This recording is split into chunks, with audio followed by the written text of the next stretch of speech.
You clicked on this video because you want to learn about ancient China while you relax or fall asleep, and you're in exactly the right place. Over the next few hours, we'll cover every major dynasty, from the legendary Xia to the mighty Qing, exploring the inventions that changed the world, the philosophical ideas that still guide billions, and the dramatic tales of emperors and rebels. But here's what might surprise you. The most fascinating stories aren't about the famous rulers everyone knows, but about the forgotten dynasties and lost kingdoms that held secrets we're only now beginning to understand. But before we dive in, if you're new to this channel, consider hitting that like and subscribe button if you haven't already. Also, let us know where you're watching from and what time it is. We'd love to hear from you. So without further ado, let's begin, shall we? In the beginning, myth and geology. Picture a land shaped by giants. Two mighty rivers carve their way across an enormous continent, carrying rich soil from distant mountains. The Yellow River winds through northern plains like a golden serpent. The Yangtze flows south, broader and deeper, nurturing lush valleys. Between these waterways lies the cradle of one of humanity's oldest civilizations. Geography tells the first chapter of China's story. Mountain ranges rise like natural walls. The Himalayas guard the southwest. The Gobi Desert stretches across the north. Vast seas protect the eastern shores. These barriers created something precious: isolation. While other ancient peoples mixed and merged, early Chinese communities developed their own unique path. The Yellow River earned its name honestly. Silt from the western highlands turns its waters golden brown. This same silt, deposited across floodplains during spring floods, created some of Earth's most fertile farmland. Yet the river could be cruel. Ancient texts call it China's sorrow because its floods could destroy entire regions. Learning to tame these waters became central to Chinese identity. Climate shaped culture too. Monsoon rains arrived each summer, bringing life to crops. Harsh winters tested survival skills. Spring brought renewal and hope. These natural rhythms became woven into Chinese thought, creating ideas about balance, cycles, and harmony that echo through thousands of years of philosophy. Mountains held special meaning beyond mere geography. Peaks reached toward heaven, bridging earth and sky. The Chinese developed deep reverence for sacred mountains, seeing them as dwelling places of gods and spirits. 5 peaks became especially holy, each guarding a cardinal direction plus the center. This pattern of 5 directions, elements, colors would organize Chinese thinking for millennia. Rivers and mountains created regional differences too. Northern peoples grew wheat and millet in dry highlands. Southerners cultivated rice in wet river valleys. Different foods led to different customs. Northern dialects grew distinct from Southern speech. Yet shared rivers connected these regions, allowing ideas and goods to flow between communities. Long before written records, creation stories explained how this world began. Ancient Chinese told of Pangu, a cosmic giant who separated heaven from earth. For 18,000 years, Pangu grew taller each day, pushing sky and ground further apart. When he finally died, his body became the physical world. His breath became wind. His voice became thunder. His eyes became sun and moon. Pangu's story teaches balance. Heaven and earth, light and dark, male and female. All things contain opposing forces that must remain in harmony. This idea of complementary opposites, later called yin and yang, grew from these earliest creation myths. The stories weren't just entertainment. They carried wisdom about how to live. Another ancient tale speaks of Nuwa, a goddess with a serpent's tail who created humanity. When the sky cracked and floods threatened to destroy the world, Nuwa gathered colorful stones, melted them down, and patched the heavenly dome. She cut legs from a great turtle to prop up the 4 corners of the sky. Her repairs weren't perfect. That's why the sun and moon follow tilted paths, why rivers flow east toward the sea. These creation stories reveal early Chinese values. Harmony matters more than perfection. Humans have duties to maintain cosmic balance. Nature and culture intertwine inseparably. The past guides the present. Ancestors watch over descendants. These themes would echo through Chinese thought for thousands of years. Between myth and history lies a shadowy period called the Age of the 3 Sovereigns and 5 Emperors. These legendary rulers weren't just kings. They were culture heroes who invented civilization itself. The Yellow Emperor supposedly taught people to make clothes, build houses, and practice medicine. The Flame Emperor showed them agriculture and trade. Fuxi, one of the three sovereigns, allegedly created the first writing system and taught people to fish and hunt. He's credited with inventing the 8 trigrams, patterns of solid and broken lines that became central to Chinese divination and philosophy. His consort Nuwa appears again here, not just as creator goddess, but as wise ruler who established marriage customs and social order. These legendary emperors solved humanity's basic problems one by one. Shennong, the divine farmer, tasted hundreds of plants to discover which were safe to eat and which could heal illness. He invented agricultural tools and established markets. Huangdi, the Yellow Emperor, supposedly invented the compass, the calendar, and traditional Chinese medicine. Most scholars today view these figures as symbolic rather than historical. They represent the slow development of Chinese civilization over many centuries. Yet their stories shaped how later Chinese understood their past. Every technological advance, every social custom, every medical practice could be traced back to these wise ancestors. The legendary emperors also established patterns for good government. They ruled through moral example rather than force. They put the people's welfare above their own comfort. When natural disasters struck, they examined their own conduct for failures. This created ideals of leadership that influenced Chinese politics for millennia. Archaeological evidence suggests these myths contain kernels of truth. Ancient settlements along the Yellow River show gradual advances in pottery, metalworking, and agriculture. Burial practices grew more elaborate, suggesting developing beliefs about ancestors and afterlife. Social hierarchies emerged, with some graves containing far richer goods than others. The transition from myth to history remains murky. Where legend ends and fact begins, no clear line exists. Yet these ancient stories mattered deeply to later Chinese. They explained not just where the Chinese came from, but who they were meant to be. In a land shaped by mighty rivers and protected by natural barriers, a unique civilization was taking root. The dawn of history, the enigmatic Xia dynasty. History begins with a question mark. Ancient Chinese texts speak confidently of the Xia dynasty, China's first royal house. According to these sources, the Xia ruled for over 4 centuries, from roughly 2100 to 1600 BCE. Yet for thousands of years, no physical evidence supported these claims. Modern archaeology has changed that picture, but mysteries remain. The most famous Xia ruler was Yu the Great, a legendary figure who bridges myth and history. Ancient texts describe how devastating floods ravaged early China for decades. Previous rulers had tried to control the waters by building dikes and barriers, but these efforts failed repeatedly. The floods always returned, more destructive than before. Yu took a different approach. Instead of fighting the water, he worked with it. He dredged channels to guide rivers along natural paths. He opened passages through mountains and drained swamplands. For 13 years, Yu labored on this massive project. Legend claims he was so devoted to his work that he passed his own house 3 times without stopping to visit his family. Yu's flood control wasn't just an engineering feat, it was a moral triumph. Ancient Chinese believed that natural disasters reflected heavenly displeasure with rulers. By taming the floods, Yu proved his virtue and earned heaven's approval. When the previous ruler died, the people chose Yu as their new king, founding the Xia dynasty. The story carries deep meaning beyond its historical claims.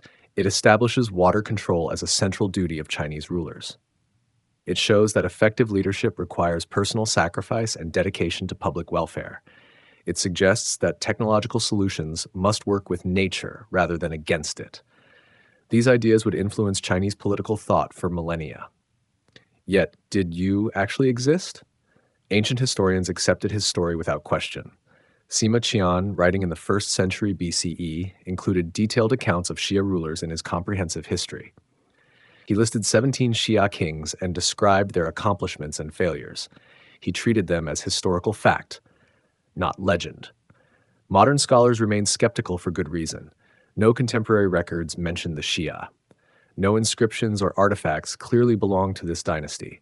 Some historians suggested the entire Xia period was a later invention, created to give China a more ancient pedigree to match Egypt and Mesopotamia. Then, archaeology began changing the picture. In 1959, Chinese archaeologists started excavating a site called Erlitou in modern Henan province. What they found challenged assumptions about early China. The site contained remains of a sophisticated Bronze Age culture that flourished between 1900 and 1500 BCE, exactly when ancient texts placed the Xia dynasty. Erlitou revealed impressive achievements. The settlement covered nearly 750 acres, making it one of the largest Bronze Age cities in East Asia. Archaeologists uncovered foundation remains of massive palace complexes with sophisticated drainage systems. Bronze vessels showed advanced metalworking skills. Pottery featured intricate designs and precise craftsmanship. Most intriguingly, Erlitou showed evidence of social stratification that suggested royal authority. Some buildings were far grander than others. Certain graves contained elaborate bronze vessels, jade ornaments, and other luxury goods, while common burials held only simple pottery. This inequality points to a hierarchical society with powerful elites, exactly what we'd expect from a dynastic capital. The bronze work at Erlitou deserves special attention. Chinese artisans were creating sophisticated ritual vessels centuries earlier than previously thought. These weren't simple tools, but complex ceremonial objects: wine cups, food containers, and water basins used in religious rituals. Their production required specialized knowledge, organized workshops, and access to tin and copper from distant regions. Jade working also reached high levels at Erlitou. Craftsmen carved intricate ceremonial axes, ritual blades, and decorative plaques from this precious stone. Jade held special significance in ancient China, symbolizing purity and immortality. Only the highest elites could afford elaborate jade objects, making their presence another marker of royal power. Yet questions remain. Erlitou culture extended well beyond the traditional Xia heartland. Similar bronze vessels and jade artifacts appear at sites across northern China. Was this evidence of Xia political control or simply cultural influence? Did a single dynasty rule this entire region, or were multiple kingdoms sharing similar traditions? The absence of writing at Erlitou poses another puzzle. Later dynasties left extensive written records on bronze vessels and oracle bones. If the Xia possessed writing, why haven't archaeologists found clear examples? Some scholars point to pottery marks and bronze inscriptions as possible early writing, but these remain disputed. Geographic evidence supports some aspects of traditional Xia accounts. The Yellow River's course has shifted dramatically over millennia. Ancient flood patterns match descriptions in early texts. Archaeological surveys show abandoned settlements that could represent communities destroyed by the floods you supposedly controlled. Climate data adds another piece to the puzzle. Paleoclimatologists have identified a period of increased flooding along the Yellow River around 2000 BCE, roughly matching traditional dates for these great works. Tree ring studies suggest several decades of unusually wet weather that could have caused the devastating floods described in ancient texts. Recent discoveries continue adding complexity to the picture. Sites like Shimao in northern China show sophisticated urban centers that predate or parallel Erlitou. These settlements had defensive walls, palace complexes, and evidence of ritual activities. They suggest early China was more politically fragmented than traditional accounts imply. The Xia question ultimately reflects broader challenges in early Chinese history. How do we evaluate ancient texts that mix historical facts with legendary elements? When should archaeology take precedence over written records? How do we distinguish between political propaganda and genuine historical memory? Perhaps the question isn't whether the Xia dynasty existed exactly as described, but rather what its story tells us about early Chinese values and aspirations. The emphasis on flood control, moral leadership, and technological innovation reflects real concerns of ancient Chinese communities. Whether Yu was a historical person or a cultural symbol, his story captured important truths about Chinese civilization. The first confirmed dynasty. The Shang dynasty emerges from prehistory, like a sunrise breaking through morning mist. Unlike the enigmatic Xia, the Shang left abundant evidence of their existence. Oracle bones covered with ancient script, magnificent bronze vessels, royal tombs filled with treasures, all testify to a sophisticated civilization that flourished over 3,000 years ago. The discovery that confirmed Shang reality began with a mystery.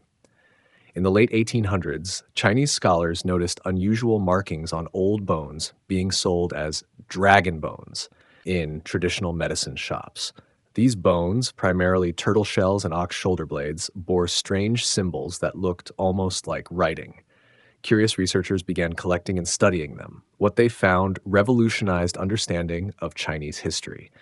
The symbols were indeed writing, the earliest known Chinese script. More remarkably, these oracle bones contained the names of kings mentioned in ancient texts as Shang rulers. For the first time, archaeology and historical records aligned perfectly. The Shang dynasty was real. Oracle bone divination reveals fascinating glimpses of Shang royal life.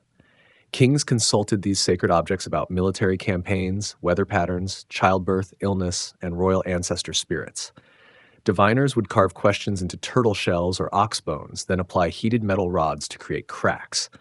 The patterns of these cracks supposedly revealed heaven's answers. Thousands of oracle bones have survived, creating an invaluable archive of Shang royal concerns. Kings asked whether their armies would triumph in battle. They sought guidance about when to plant crops or conduct religious ceremonies. They inquired about the health of family members and the moods of ancestral spirits. These intimate records bring the ancient past to vivid life. The Shang writing system shows remarkable sophistication for such an early period. Scholars have identified over 4,500 different characters on oracle bones, though only about 1,500 have been successfully deciphered. Many symbols clearly represent physical objects: sun, moon, trees, animals, human figures. Others express abstract concepts through creative combinations and metaphors. This early script already contained the key principles that would govern Chinese writing for millennia. Characters could represent sounds, meanings, or combinations of both. Complex ideas were expressed through clever visual metaphors. The character for bright, for instance, combined symbols for sun and moon. Rest showed a person leaning against a tree. Shang bronze working reached extraordinary levels of artistry and technical skill. Royal workshops produced elaborate ritual vessels in dozens of different shapes and sizes. Wine cups, food containers, water basins, and ceremonial weapons all featured intricate decorative patterns and precise craftsmanship. Some bronzes weighed hundreds of pounds and required tremendous coordination to cast successfully. The most spectacular Shang bronzes featured a distinctive artistic style called taoti. These mask-like designs typically showed symmetrical animal faces with bulging eyes, curved horns, and fierce expressions. Scholars debate whether these represent specific deities, generic spiritual forces, or purely decorative motifs. Whatever their meaning, taoti patterns became central to Chinese artistic tradition. Bronze production required sophisticated organization and extensive trade networks. Copper and tin had to be mined in different regions, then transported to royal workshops. Skilled artisans needed years of training to master complex casting techniques. The finished products served not just practical purposes, but also displayed royal wealth and power to subjects and neighboring rulers. Archaeological excavations at Anyang, the last Shang capital, reveal the dynasty's impressive achievements. The city covered over 25 square kilometers and housed tens of thousands of residents. Palace foundations show buildings constructed on raised platforms with elaborate drainage systems.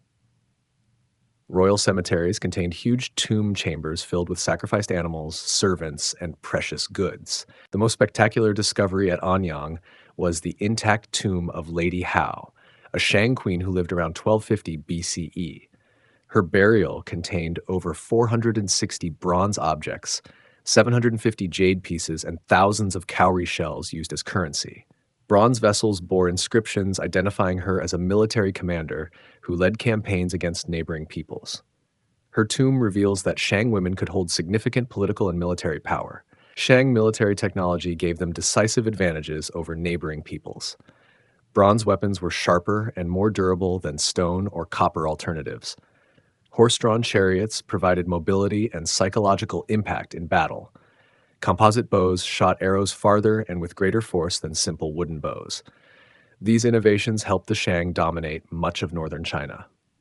The Shang developed sophisticated agricultural techniques to feed their growing population. They domesticated pigs, cattle, sheep, and chickens. They cultivated millet, wheat, and rice in different ecological zones. They built irrigation systems to control water flow and prevent flooding. Archaeological evidence shows intensive farming around major Shang settlements. Craft specialization reached high levels during the Shang period. Beyond bronze workers, the dynasty supported full-time potters, jade carvers, bone workers, and textile producers. Each craft developed specialized tools and techniques. Quality control ensured products met royal standards.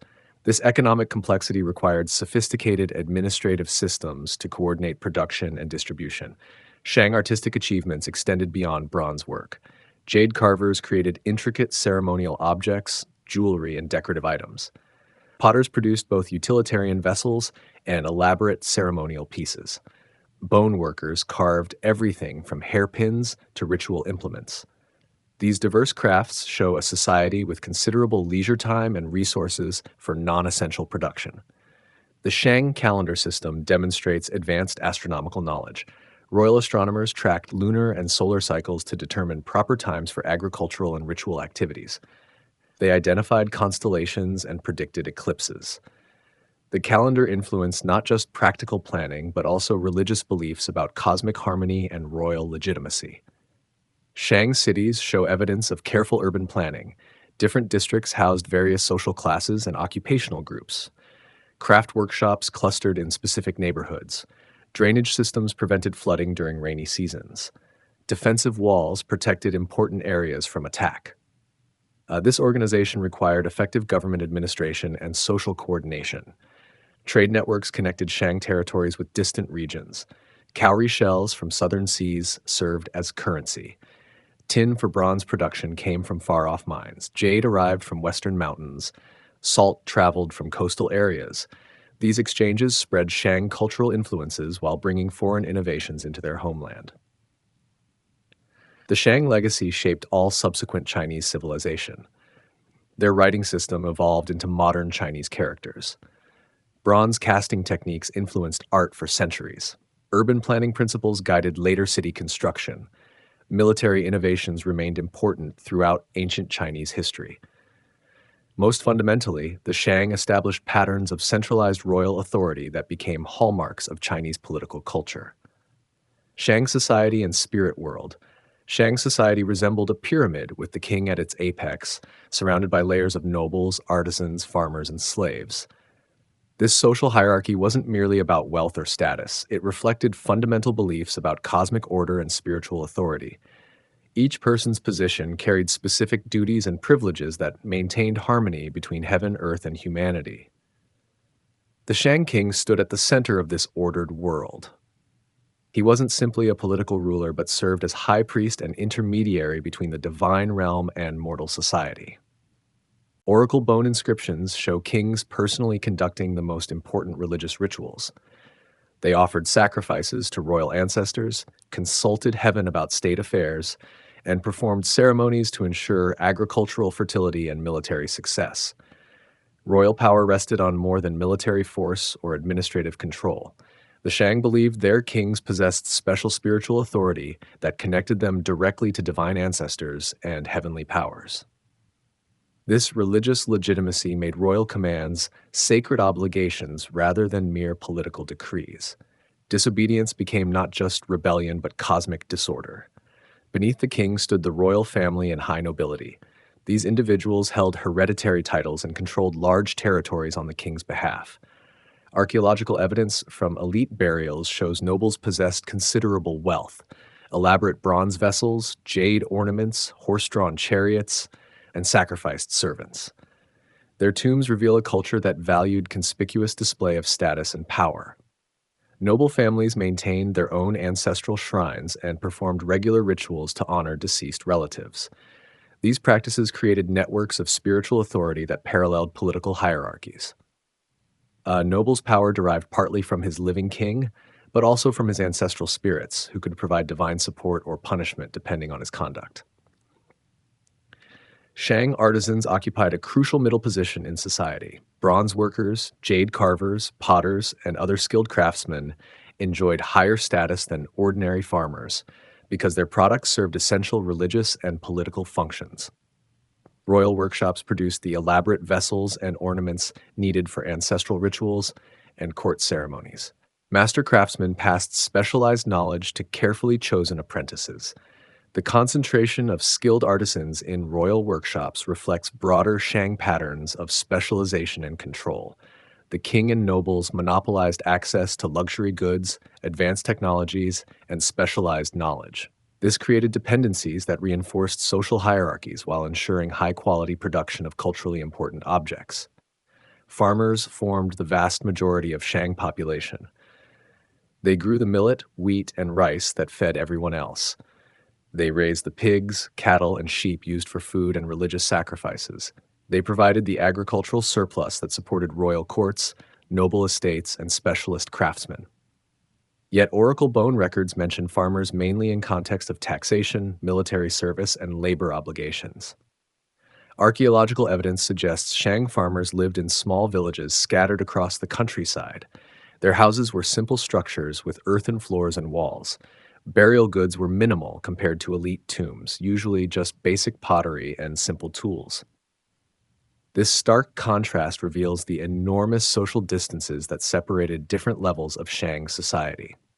At the bottom of the social pyramid were slaves, many captured in warfare against neighboring peoples.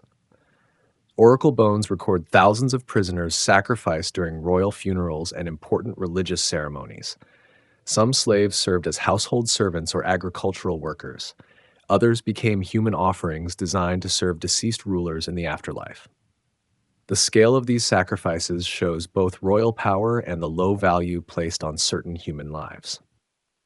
Ancestor worship formed the core of Shang religious life. The Chinese believed that deceased family members continued existing as spirits who could influence the fortunes of their living descendants.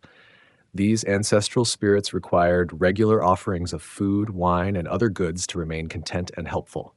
Neglected ancestors might bring illness, crop failures, or military defeats as punishment. Royal ancestor worship reached elaborate proportions. Kings maintained detailed genealogies tracing their descent from divine founders. They performed complex rituals involving hundreds of bronze vessels, dozens of animal sacrifices, and sometimes human offerings. The most important ceremonies required participation by the entire court and lasted for days or weeks. The Shang developed sophisticated divination practices to communicate with spiritual forces. Beyond oracle bones, they used other methods to predict the future and determine divine will. They interpreted the flight patterns of birds, the behavior of sacrificial animals, and the shapes of cloud formations. These practices reflected beliefs that supernatural forces constantly influence natural events. Divination served practical purposes in Shang society. Military commanders consulted oracles before battles. Farmers sought guidance about planting times. Royal physicians used spiritual diagnosis alongside herbal remedies. Even routine administrative decisions might require divine approval through ritual consultation. This integration of religious and practical concerns shaped all aspects of Shang life. The spirit world extended far beyond family ancestors. The Shang believed in numerous deities who controlled natural forces like rain, wind, rivers, and mountains. These spirits required regular offerings and respectful treatment. Offending them could bring natural disasters that threatened entire kingdoms. Royal ceremonies often addressed multiple spiritual audiences simultaneously. Shamanic practices played important roles in Shang religion. Specialized priests entered trance states to communicate directly with spirits. They performed healing rituals, conducted exorcisms, and served as intermediaries between human and divine realms. Oracle bone records mention royal shamans who held high positions at court and influenced major political decisions. The afterlife held central importance in Shang beliefs. They thought death marked a transition to a spiritual existence that paralleled earthly life. Deceased kings continued ruling in heaven while requiring service from sacrificed followers. This explains the elaborate burial practices found in royal tombs. The dead needed food, weapons, servants, and luxury goods for their continued existence. Human sacrifice reflected these afterlife beliefs, but also demonstrated royal power over life and death. Archaeological excavations revealed different types of sacrificial practices. Some victims were buried alive in royal tombs. Others were executed during construction ceremonies for important buildings. Still others died during religious festivals honoring ancestors or natural forces. Women held surprisingly prominent positions in some areas of Shang spiritual life. Lady Hao, the military commander buried with elaborate grave goods, also served as a royal priestess who conducted important divination rituals. Other oracle bone records mention women performing religious ceremonies and consulting spirits about state affairs. These roles provided avenues for female influence despite male-dominated political structures. Shang religious architecture reflected beliefs about sacred space and divine presence. Temples and royal palaces were built on raised platforms that symbolically elevated them toward heaven. Elaborate drainage systems prevented ritual pollution from stagnant water. Specific orientations aligned buildings with celestial patterns and seasonal cycles. The integration of political and religious authority in Shang society created patterns that influenced Chinese civilization for millennia. Later dynasties continued combining royal power with spiritual leadership. Ancestor worship remained central to Chinese family life. Divination practices evolved but never disappeared entirely. The Shang established templates for sacred kingship that echoed through thousands of years of imperial history. The Mandate of Heaven, the Zhou Conquest. The fall of the Shang and rise of the Zhou marks one of history's most consequential political transitions. Around 1046 BCE, a coalition of Western peoples led by the Zhou clan defeated the mighty Shang army at the Battle of Muye. This conquest didn't just change dynasties, it introduced revolutionary ideas about political legitimacy that would shape Chinese thought for over 2 millennia. The Zhou came from the western borderlands of the Chinese cultural sphere.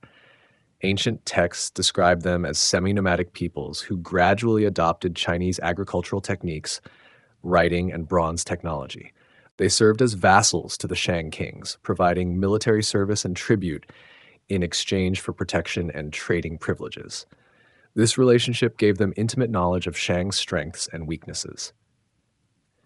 King Tang of Shang had established his dynasty centuries earlier by overthrowing the Xia, justifying his rebellion by claiming the previous rulers had become corrupt and lost divine approval. The Zhou now applied this same logic to the Shang themselves. They argued that the last Shang king, Di Xin, had become a tyrant who ignored his duties to heaven and oppressed his people. Zhou accusations against Di Xin included excessive taxation, wasteful construction projects, cruel punishments, and neglect of religious obligations. They claimed he spent his time in drunken revelry while his subjects suffered from natural disasters and military defeats. Whether these charges were accurate or politically motivated propaganda, they provided moral justification for rebellion against legitimate authority. The Zhou introduced a revolutionary concept to explain their victory: the Mandate of Heaven. According to this doctrine, heaven granted authority to virtuous rulers and withdrew it from those who became corrupt or incompetent. Political legitimacy didn't depend on birth, military strength, or traditional claims, but on moral character and effective governance. This idea would profoundly influence Chinese political thought.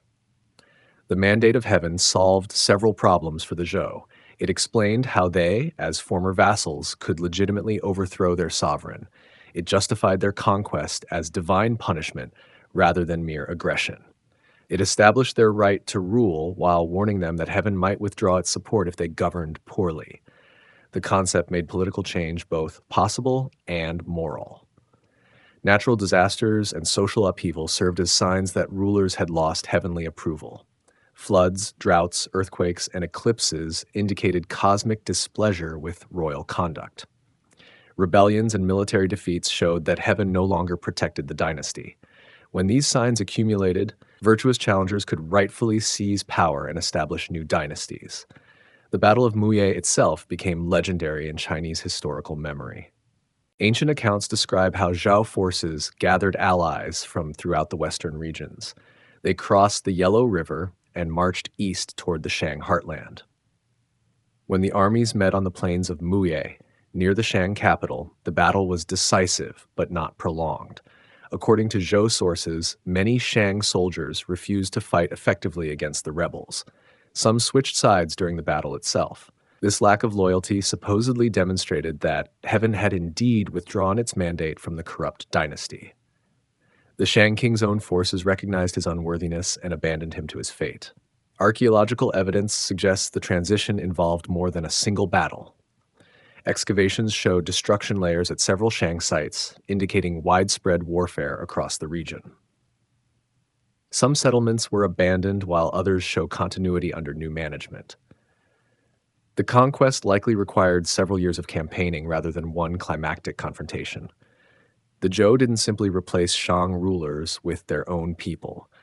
Instead, they developed a sophisticated system for governing their expanded territory. They enfiofed relatives and allies with land grants in exchange for military service and tribute obligations. These vassals established local administrations while acknowledging Zhou suzerainty over their territories.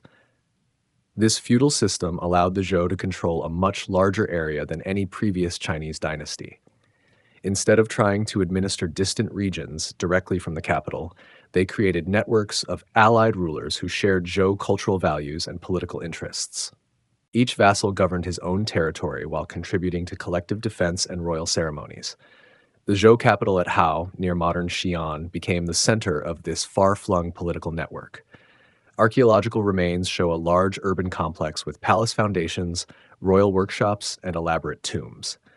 Bronze inscriptions from this period record complex legal and ritual relationships between the Zhou king and various vassal lords. Zhou bronze inscriptions reveal sophisticated concepts of political authority and social obligation. Vessels commemorate grants of land, appointments to office, and military victories. They record legal decisions, treaty agreements, and ritual responsibilities. These texts show how the Zhou embedded their political system in religious and cultural frameworks. The early Zhou kings worked systematically to legitimize their rule and establish stable institutions. They adopted many Shang cultural practices, including ancestor worship, divination, and elaborate court ceremonies. They incorporated Shang nobles into their administration rather than eliminating them entirely. They maintained continuity with previous traditions while introducing new ideas about governance. King Wu, who led the conquest, died soon after establishing the dynasty. His young son, King Cheng, inherited the throne under the regency of the Duke of Zhou, Wu's brother. This regency period proved crucial for establishing Zhou political institutions and cultural practices. The Duke of Zhou became a model of virtuous governance for later Chinese thinkers. The Duke of Zhou's regency faced several serious challenges. Some Zhou nobles questioned whether royal power should pass to a child. Several eastern regions rebelled against the new dynasty. Shang loyalists attempted to restore the previous ruling house. The Duke successfully suppressed these threats while establishing administrative systems that would govern China for centuries. One of the Duke's most important innovations was the creation of a secondary capital in the east. This new city, called Luoyi, served as a base for controlling the former Shang territories. It symbolized Zhou commitment to governing the entire Chinese cultural region rather than simply ruling from their western homeland. The Zhou also developed new concepts of cultural and political unity. They promoted the idea of all under heaven, that the entire known world should be governed by a single virtuous ruler. This didn't necessarily mean direct control over every territory, but rather acknowledgement of Zhou moral and political supremacy by all civilized peoples. Zhou political philosophy emphasized the reciprocal obligations between rulers and subjects. Kings had duties to maintain cosmic harmony, ensure agricultural prosperity, and protect their people from external threats. In return, subjects owed loyalty, tribute, and military service. These mutual obligations created stable political relationships based on shared interests rather than mere coercion. The successful Zhou conquest established precedents that influenced Chinese political culture for over 2,000 years. The mandate of heaven became the standard explanation for dynastic change. Feudal relationships provided models for organizing large territorial states. The integration of political and religious authority shaped Chinese concepts of legitimate governance. Perhaps most importantly, the Zhou demonstrated that political change could be both moral and beneficial. Their conquest wasn't just successful military action, but a righteous revolution that restored proper cosmic order. This idea that dynasties could and should be replaced when they failed their obligations became central to Chinese political thought. The Western Zhou, a unified feudal state. The early Zhou dynasty created China's first truly unified political system. governing vast territories through an elegant network of feudal relationships. From their capital at Hao, Zhou kings ruled over hundreds of vassal states, each led by relatives or loyal allies who owed military service and tribute in return for land grants and protection. This system lasted nearly 3 centuries and established patterns of governance that influenced Chinese politics for millennia. Zhou feudalism operated on principles of kinship, loyalty, and mutual obligation. The king stood at the apex as son of heaven, responsible for maintaining cosmic harmony and earthly order. Below him, various ranks of nobles governed territories of different sizes and importance. Each vassal held his land as a grant from his superior, not as personal property. These relationships created chains of authority that connected the royal court to local communities throughout the realm. The enfeoffment system served both practical and symbolic purposes. Practically, it allowed the Zhou to control territories far larger than any previous Chinese dynasty. The king couldn't directly administer lands from the Yellow River to the Yangtze, but he could grant them to trusted relatives who would govern according to Zhou values and interests. Symbolically, the system expressed ideals of family solidarity and shared responsibility that resonated deeply with Chinese cultural values. Archaeological evidence reveals the geographic scope of Zhou influence. Bronze inscriptions and distinctive pottery styles appear at sites across northern and central China. Royal gifts reached vassal courts in distant regions, demonstrating the flow of goods and symbols throughout the political network. Standardized weights, measures, and currency facilitated trade and administration across the realm. The Zhou king's authority rested on religious as well as political foundations. As son of heaven, he alone could perform the most sacred rituals that ensured agricultural fertility, military success, and cosmic stability. Vassal lords participated in these ceremonies, acknowledging their subordinate status while sharing in the spiritual power that legitimized the entire system. Zhou bronze inscriptions provide remarkable insights into how feudal relationships actually worked. Vessels commemorate land grants, military appointments, and judicial decisions. They record complex legal disputes between vassals and their overlords. They document marriage alliances, tribute obligations, and ceremonial responsibilities. These texts reveal a sophisticated system of governance based on written law and contractual relationships. The concept of all under heaven expressed Zhou ideological ambitions beyond mere territorial control. They envisioned a world order where all civilized peoples acknowledged the moral and political supremacy of the Zhou king. This didn't require direct rule over every territory, but rather recognition that the Zhou represented legitimate authority sanctioned by heaven itself. Military organization reflected feudal political structures. Each vassal maintained his own army, equipped with bronze weapons and horse-drawn chariots provided by royal workshops. During major campaigns, these local forces would combine into larger armies under Zhou command. The system provided military flexibility while ensuring that no single vassal could challenge royal authority with superior force. Zhou agricultural policies supported both economic prosperity and political stability. They promoted intensive farming techniques that increased crop yields. They built irrigation systems that protected against floods and droughts. They established granaries that stored surplus grain for emergencies. These improvements created the agricultural foundation necessary to support a complex political system and large urban populations. Craft production reached new levels of sophistication under Zhou patronage. Royal workshops produced elaborate bronze vessels for religious ceremonies and diplomatic gifts. Jade carvers created ceremonial objects that symbolized noble rank and spiritual authority. Textile workers wove silk fabrics that became prized trade goods throughout the ancient world. This craft specialization reflected the economic prosperity that feudal stability made possible. The Zhou capital at Hao served as both political center and cultural showcase. Archaeological remains reveal massive palace complexes, royal workshops, and elite residential areas. The city's layout reflected cosmic symbolism, with buildings oriented according to cardinal directions and seasonal cycles.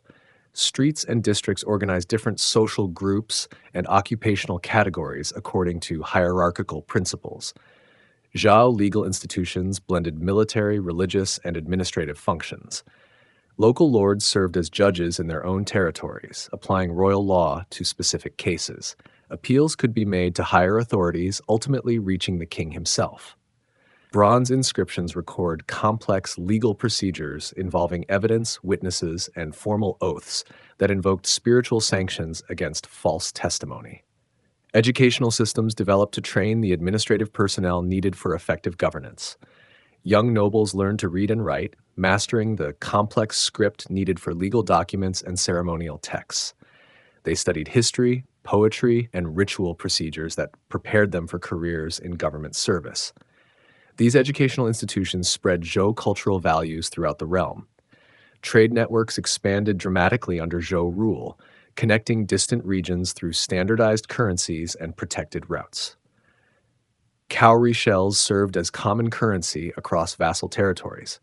Bronze coins began appearing for local transactions. Merchant caravans carried goods between regional centers under royal protection. These commercial relationships strengthened political bonds while spreading Zhou cultural influences. Religious innovations distinguished Zhou practices from their Shang predecessors. While maintaining ancestor worship and divination, the Zhou emphasized moral aspects of kingship and governance. They developed elaborate ceremonies that celebrated virtuous rule and cosmic harmony. They created new rituals that bound vassals to their overlords through sacred oaths and shared spiritual obligations. The Zhou also systematized the Chinese calendar, aligning political and religious activities with astronomical cycles. Royal astronomers tracked lunar and solar patterns to determine proper times for agricultural work, military campaigns, and ceremonial observances. This calendar became a tool of political control since only the king could authorize the official dates for important activities. Women held significant roles in Zhou feudal society, though their power operated through different channels than men's authority. Noble women managed household economies, arranged marriages between powerful families, and sometimes served as regents for young heirs. Queen mothers could wield considerable influence over policy decisions. Elite women's tombs contain elaborate grave goods that demonstrate their high status. The Western Zhou period saw remarkable achievements in astronomy and mathematics. Court scholars developed sophisticated methods for predicting eclipses and tracking planetary movements. They created detailed star charts that guided agricultural planning and religious ceremonies. Mathematical innovations included decimal notation and geometric principles used in architecture and engineering projects. Zhou technological advances extended beyond bronze working to include iron production, improved pottery techniques, and architectural innovations. They developed new construction methods for large buildings, using sophisticated joinery and foundation systems. Their engineers created irrigation networks that supported intensive agriculture across vast regions. These technological achievements supported the economic growth that made feudal society possible. Cultural achievements flourished under Zhou patronage. Poetry and music reached new levels of sophistication. The Book of Songs, an ancient collection of folk ballads and court compositions, preserves Zhou literary culture. These poems reveal daily life, social customs, and religious beliefs across different levels of society. They show how Zhou ideals penetrated popular culture throughout the realm. The Zhou also developed systematic approaches to historical record-keeping. Royal scribes maintained detailed chronicles of important events, legal decisions, and ceremonial observances. These records served practical administrative purposes while creating historical narratives that justified Zhou rule and established precedents for future governance. Such documentation became essential features of Chinese political culture. Geographic expansion brought the Zhou into contact with diverse peoples and cultures beyond the traditional Chinese heartland.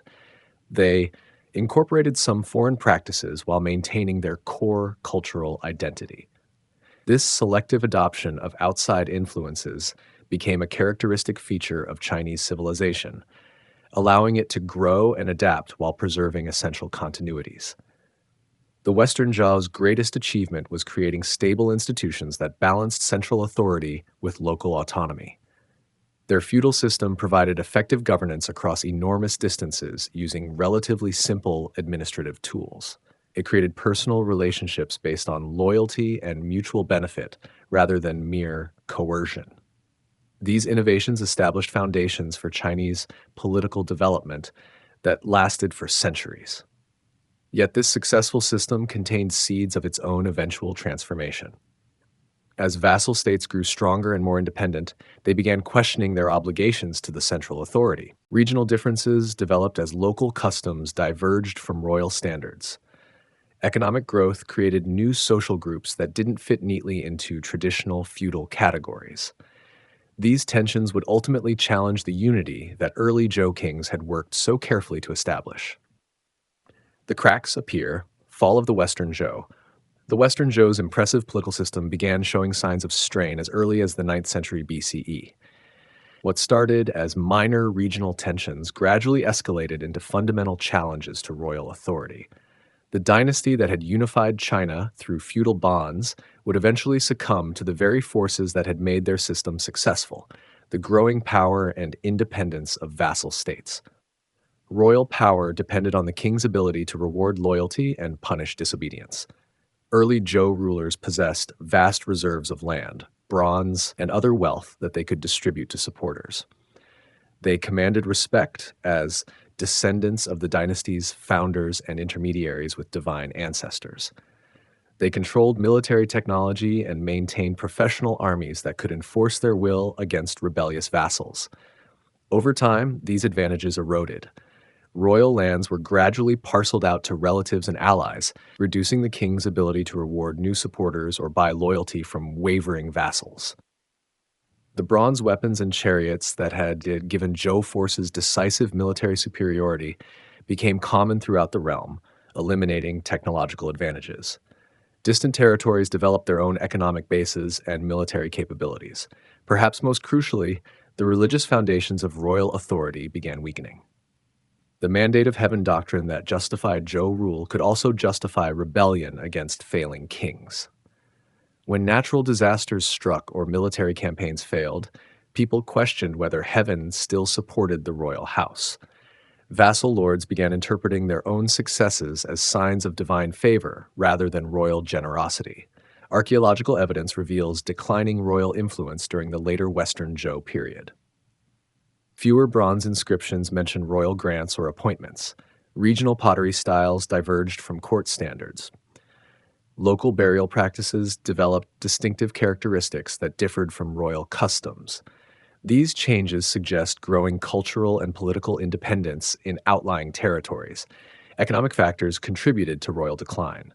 Trade networks that had enriched the central government began benefiting regional powers more than the royal court. Vassal states developed direct relationships with each other, bypassing royal intermediaries.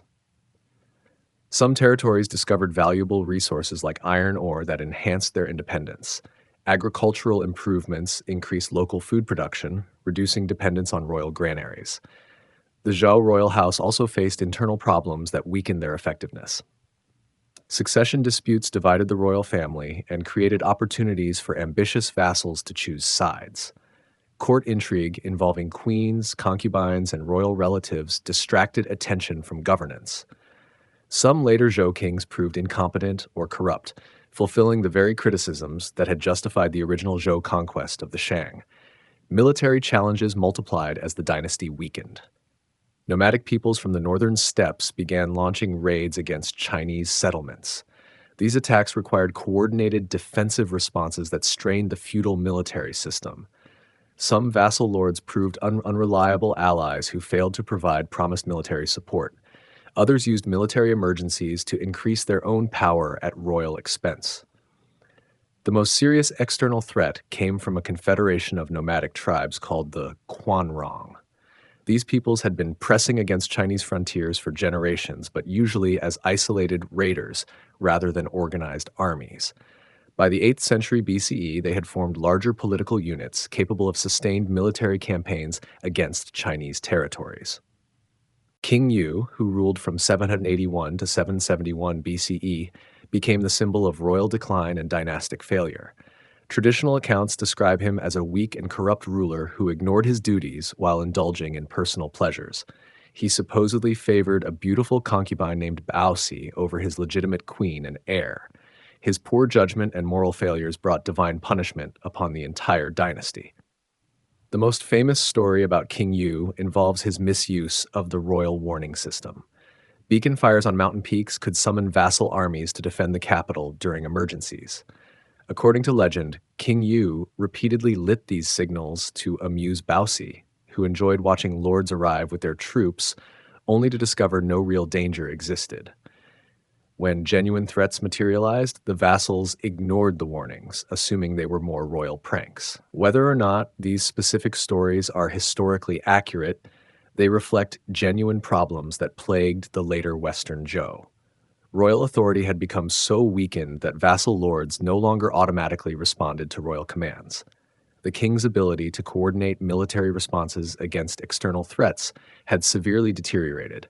Personal relationships that had once bound the feudal system together were breaking down. The crisis came to a head in 771 BCE, when Quanrong forces launched a major invasion of the Zhou heartland. Traditional accounts blame King Yu's domestic troubles for this disaster. According to these sources, the deposed queen's father allied with nomadic tribes to overthrow the king who had wronged his daughter. Political and personal grievances combined to destroy the dynasty. Archaeological evidence suggests the invasion caused widespread destruction throughout the Zhou heartland. Excavations reveal burned buildings, abandoned settlements, and evidence of violent conflict at sites around the royal capital. The scale of destruction indicates this was more than a typical raid. It represented a fundamental collapse of the political and military systems that had protected Chinese civilization for centuries. King Yu died during the invasion, along with many royal family members and court officials. The Quanrong forces occupied the capital region and looted royal treasures that had accumulated over centuries. The traditional Zhou political center was effectively destroyed, forcing surviving royal family members to flee eastward toward territories still controlled by loyal vassals. The immediate aftermath of the invasion revealed how thoroughly the Western Zhou system had collapsed. No single vassal lord possessed sufficient power to drive out the invaders and restore royal authority. Regional powers focused on protecting their own territories rather than mounting coordinated counterattacks. The unity that had characterized early Zhou rule had dissolved into competing local interests. Some vassal lords used the crisis to assert their own independence more openly. They stopped sending tribute to royal successors and began conducting their own foreign policies. They developed direct diplomatic relationships with neighboring states and nomadic tribes. A few even began using royal titles and ceremonies that implied equality with or superiority to the traditional Zhou rulers. The collapse of royal military power had long-term consequences beyond immediate political chaos. Without effective central coordination, different regions developed distinct military traditions and technologies. Iron weapons began replacing bronze in some areas, creating new tactical advantages. Cavalry forces became more important as horse riding techniques spread from nomadic peoples. Cultural fragmentation accompanied political division.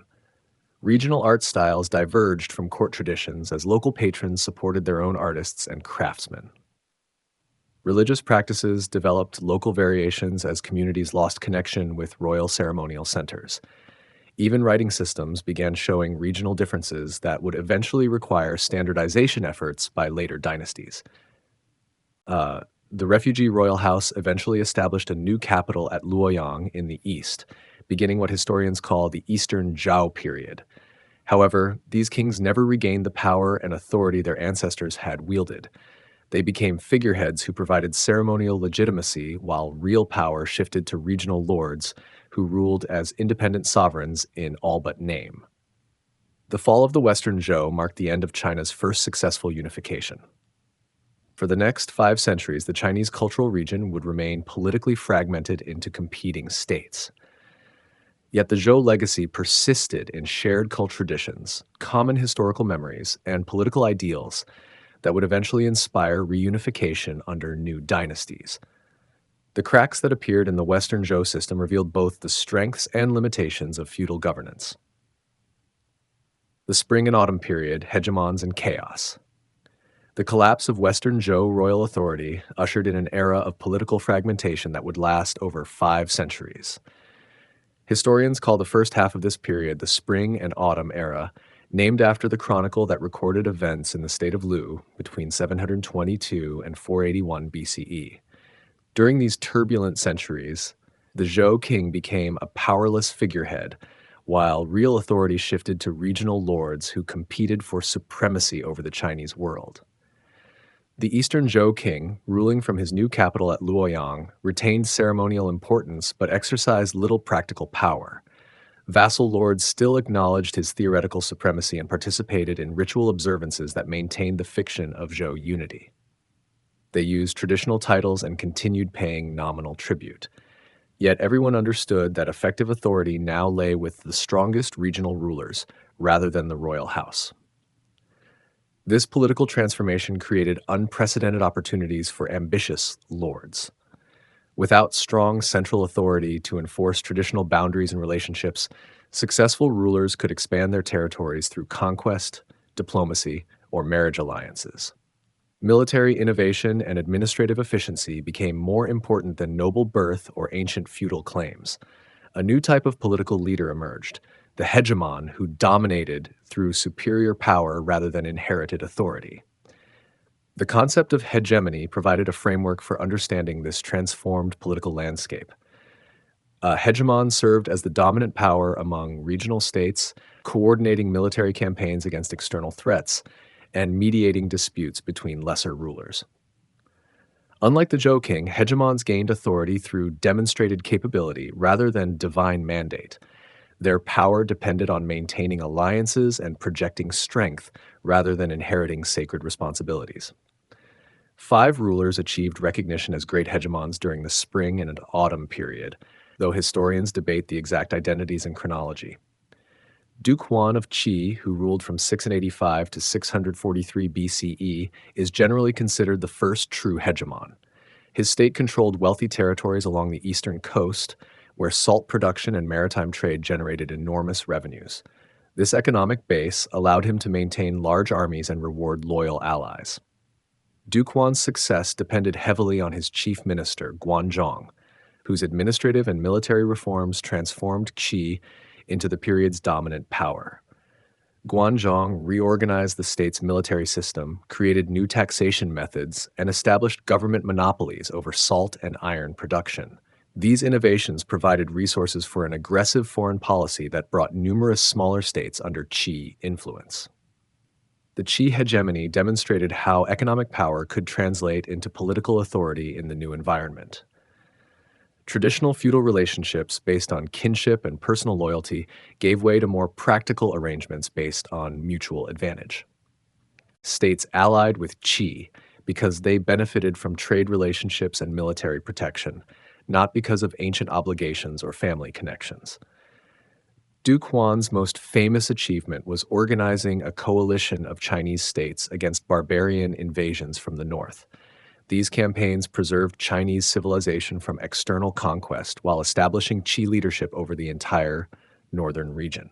The success enhanced Duke Huan's reputation and provided a model for future hegemons who would justify their power by protecting Chinese culture against foreign threats.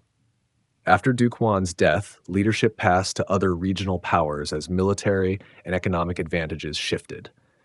Duke Wen of Jin became the second major hegemon through different strategies. His state controlled mountainous territories that provided natural defenses and mineral resources.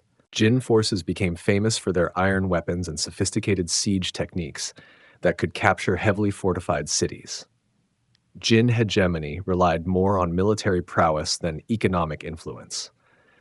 Duke Wen and his successors maintained large professional armies that could intervene in conflicts throughout the Chinese region. They developed alliance systems that balanced various regional powers against each other, while ensuring Jin remained the dominant force. This approach required constant military activity and diplomatic maneuvering. The southern state of Chu represented a different type of challenge to traditional Chinese political order. Chu rulers claimed royal titles equal to the Zhou king, rejecting any acknowledgement of subordinate status. Their territories extended far beyond the traditional Chinese heartland into subtropical regions with different agricultural systems and cultural practices. Chu military forces used naval power and guerrilla tactics that differed from northern Chinese warfare. Duke Mu of Qin emerged as another major hegemon by controlling Western territories that bordered nomadic peoples. His state served as a buffer between Chinese civilization and barbarian tribes, gaining military experience through constant frontier warfare. Qin forces developed cavalry units and iron weapons that gave them advantages in mobile combat. The state's frontier location also provided opportunities for territorial expansion beyond traditional Chinese boundaries. The final great hegemon was King Helu of Wu, whose state developed in the southeastern coastal regions. Wu became a naval power that challenged traditional Chinese military systems based on infantry and chariot forces. Their ships could project power along rivers and coastlines, allowing rapid movement of troops and supplies. Wu also pioneered new siege techniques and fortification designs. These hegemonic successes revealed fundamental changes in Chinese political culture during the Spring and Autumn period.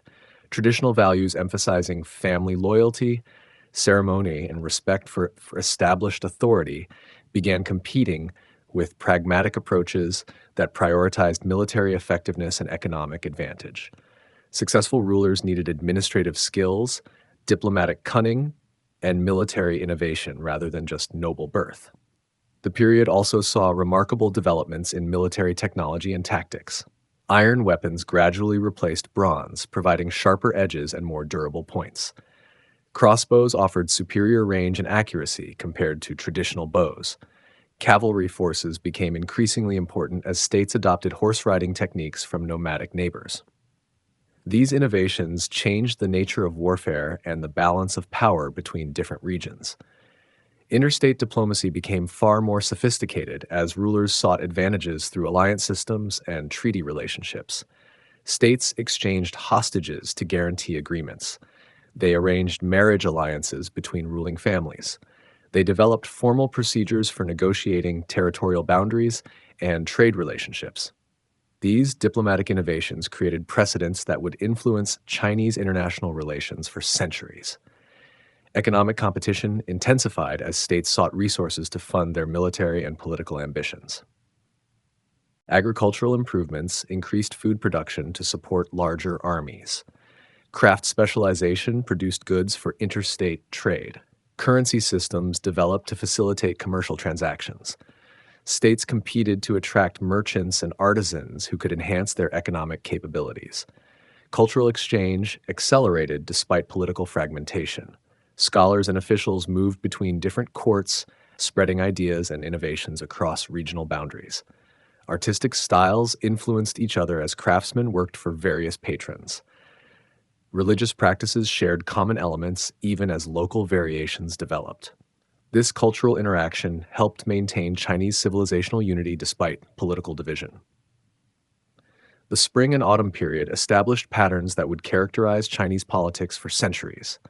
The tension between unity and diversity, central authority and regional autonomy, traditional values and practical innovations became recurring themes. The era showed both the strengths and weaknesses of decentralized political systems while creating precedents for eventual reunification under new imperial structures. The Hundred Schools of Thought, Philosophical Golden Age. The political chaos and social upheaval of the Spring and Autumn period created fertile ground for intellectual innovation.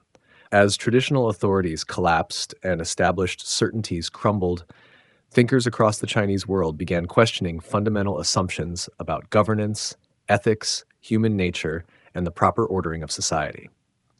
This intellectual ferment gave birth to what later scholars called the Hundred Schools of Thought, a remarkable flowering of philosophical creativity that would shape Chinese civilization for over 2 millennia. The breakdown of Zhou feudal order forced people to reconsider basic questions about political authority and social organization. When kings became powerless figureheads and traditional nobles lost their territories, what justified any claim to leadership? When ancient customs no longer ensured peace and prosperity, how should people organize their communities? When established religious practices failed to prevent disasters, what relationship should humans maintain with heaven and the spiritual world? These urgent practical questions attracted brilliant minds who developed competing answers that became distinct philosophical schools. Unlike purely academic philosophy, these early Chinese thinkers focused on solving real problems facing their troubled society. They sought wisdom that could restore order, create prosperity, and establish lasting peace. Their ideas emerged from lived experience rather than abstract speculation. The most influential of these early philosophers was Confucius, known in the West as Confucius. Born around 551 BCE in the small state of Lu, he lived through some of the most chaotic decades of the Spring and Autumn period. He witnessed warfare between neighboring states, corruption among government officials, and the breakdown of social customs that had previously maintained stability. These experiences shaped his lifelong quest to discover principles that could restore harmony to human society. Confucius looked backward to find solutions for contemporary problems.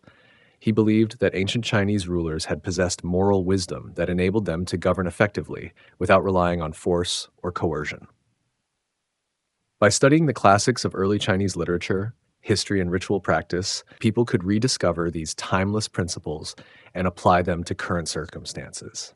The past held keys to creating a better future. The central concept in Confucian thought was Ren, often translated as benevolence, humaneness, or love. This virtue represented the ideal relationship between people, treating others with kindness, respect, and consideration. Ren began with proper relationships within families, where children honored parents and siblings cared for each other. These family bonds could then extend outward to include friends, communities, and eventually all humanity. Confucius taught that social harmony depended on everyone fulfilling their proper roles within hierarchical relationships.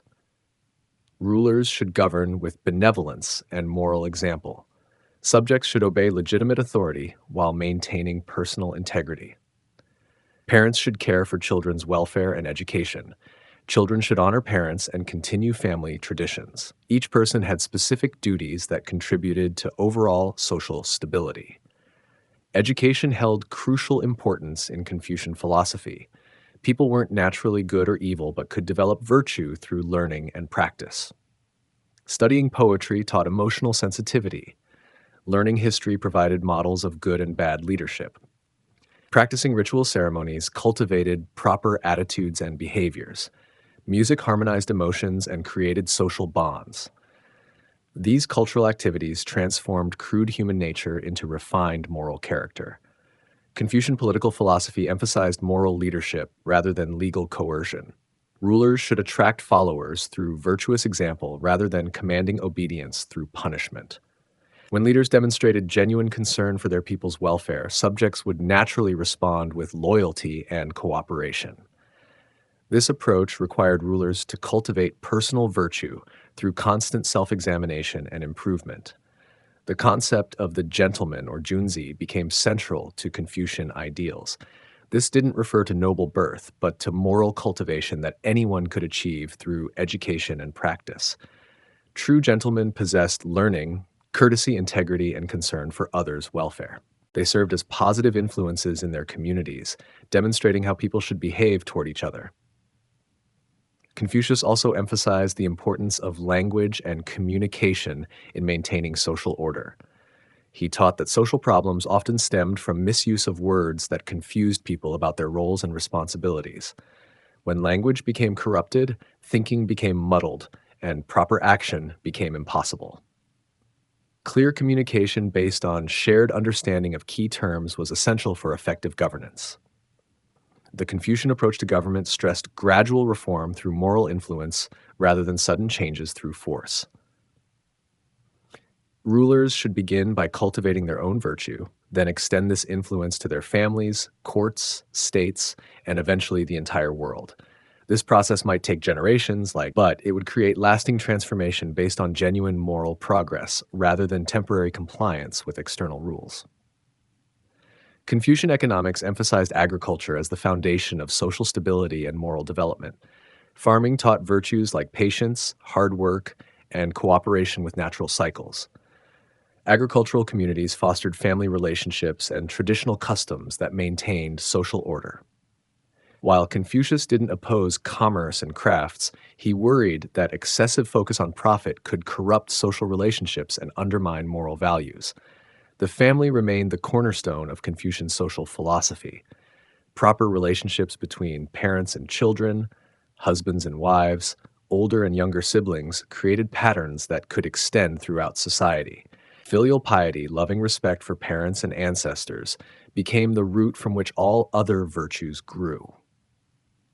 Strong families created strong communities, which in turn supported effective government.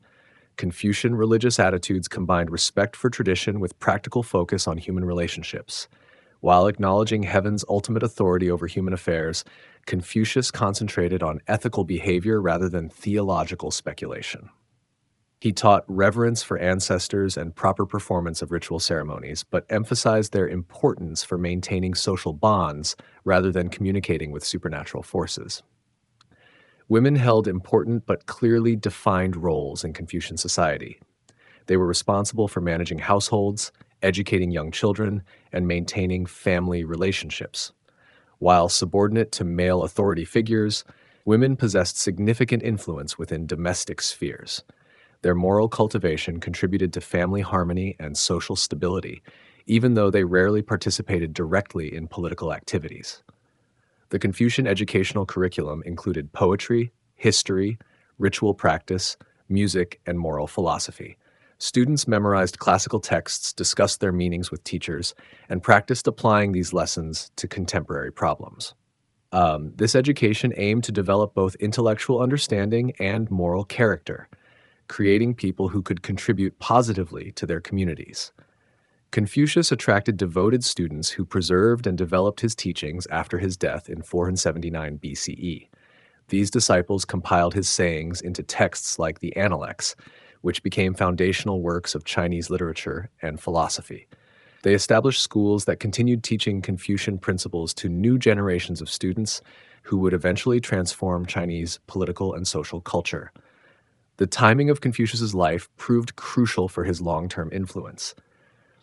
He lived during a period when traditional authorities had lost credibility, but new institutions hadn't yet solidified. His ideas offered hope for restoring social order through moral means rather than violent revolution. Later generations would turn to Confucian principles when seeking alternatives to failed political systems or social chaos. Competing ideas, Daoism, Mohism, and legalism. While Confucius sought to restore social harmony through moral cultivation and traditional values, other thinkers developed radically different approaches to the problems plaguing Chinese society. The intellectual freedom of the spring and autumn period allowed philosophers to explore alternative visions of human nature, government, and the proper way to live. Three schools emerged as particularly influential competitors to Confucian thought: Daoism, Mohism, and legalism. Daoism originated with a mysterious figure known as Laozi, whose very existence remains debated by scholars. Traditional accounts describe him as an older contemporary of Confucius who served as an archivist in the Zhou royal court.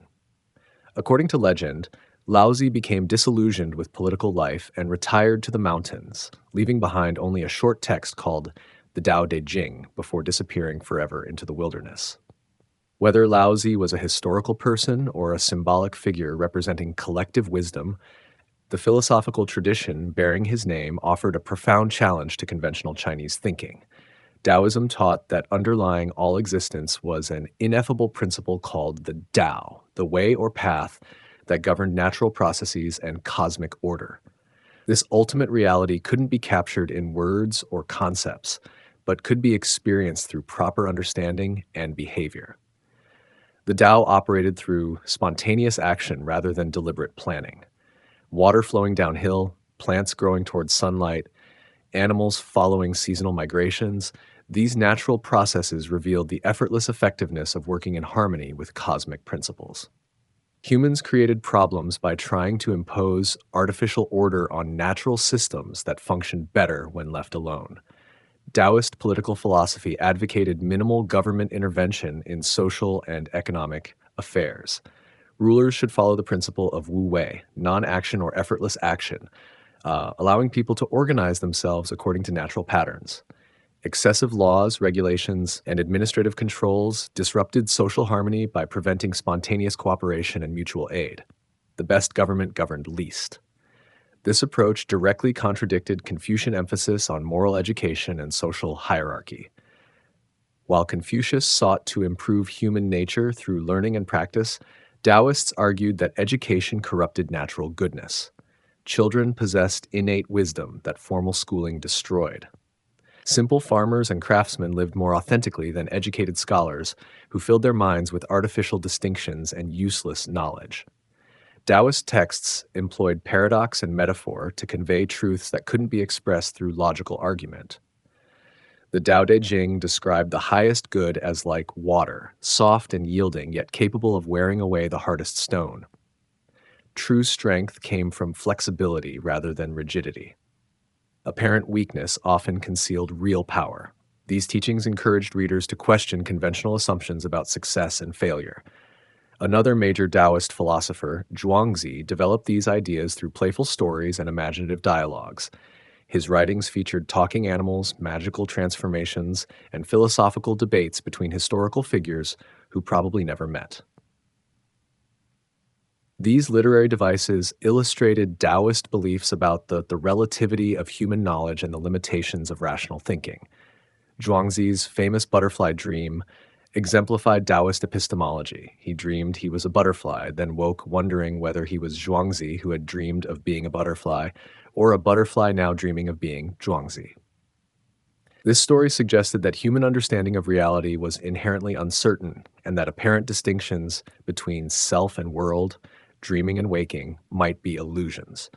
Taoist practices aim to achieve harmony with natural processes through meditation, breathing exercises, and careful attention to bodily sensations.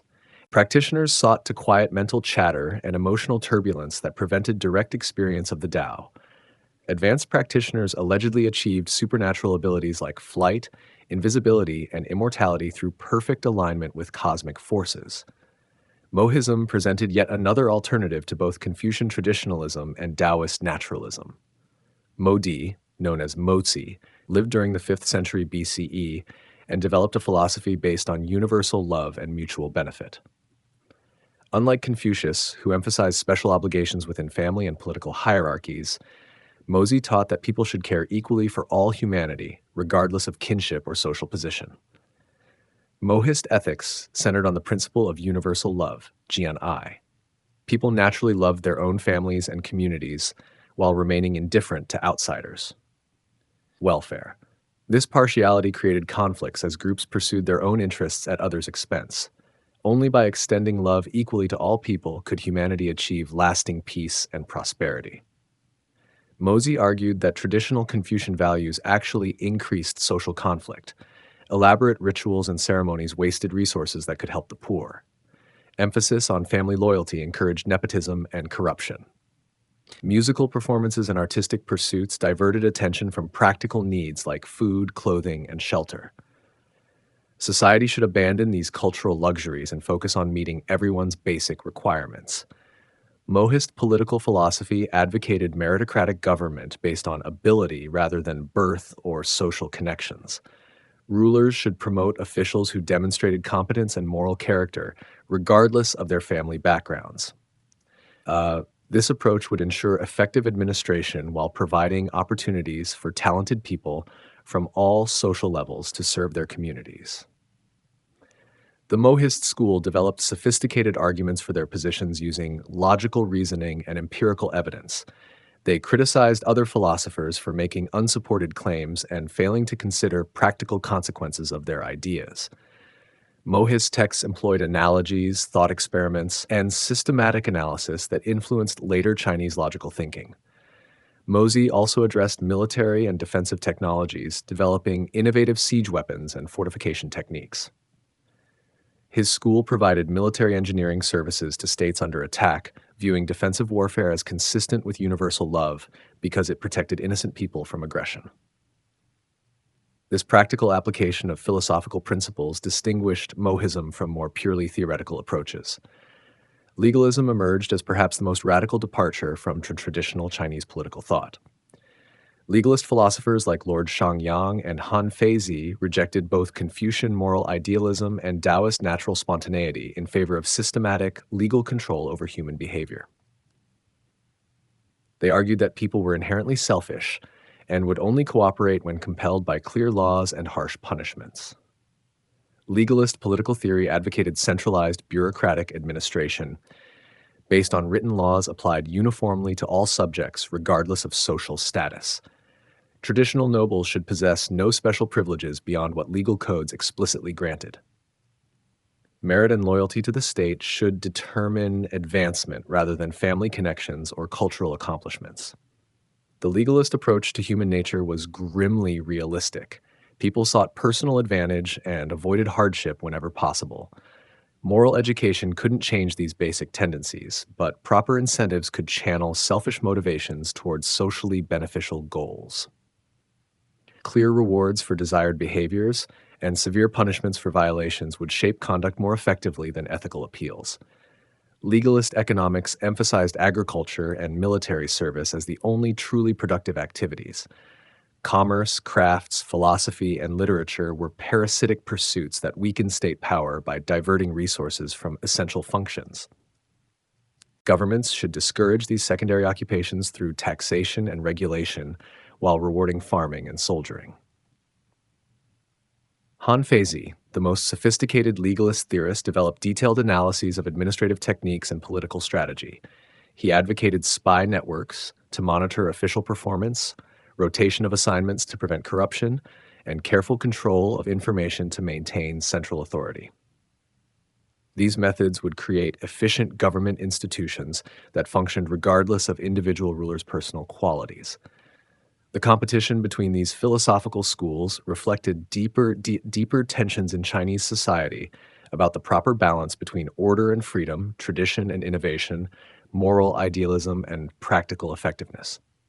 Each approach offered compelling solutions to genuine problems while creating new difficulties that opponents eagerly highlighted. This intellectual competition enriched Chinese thought by forcing each school to refine and defend their positions against sophisticated criticism. The Warring States' total war. The Old World was dying. By 475 BCE, the once mighty Zhao realm had fractured into fragments, each claiming legitimacy while grasping for survival. The gentle feudal bonds that had held China together for centuries snapped like brittle silk threads. 7 great powers emerged from this chaos, each possessing the strength to devour its neighbors and the ambition to rule all under heaven. These 7 states, Qin, Chu, Zhao, Han, Wei, Yan, and Qi, transformed warfare itself. Gone were the days when noble lords met on appointed fields, their bronze chariots gleaming in orderly ranks. The new armies marched with iron in their hands and desperation in their hearts.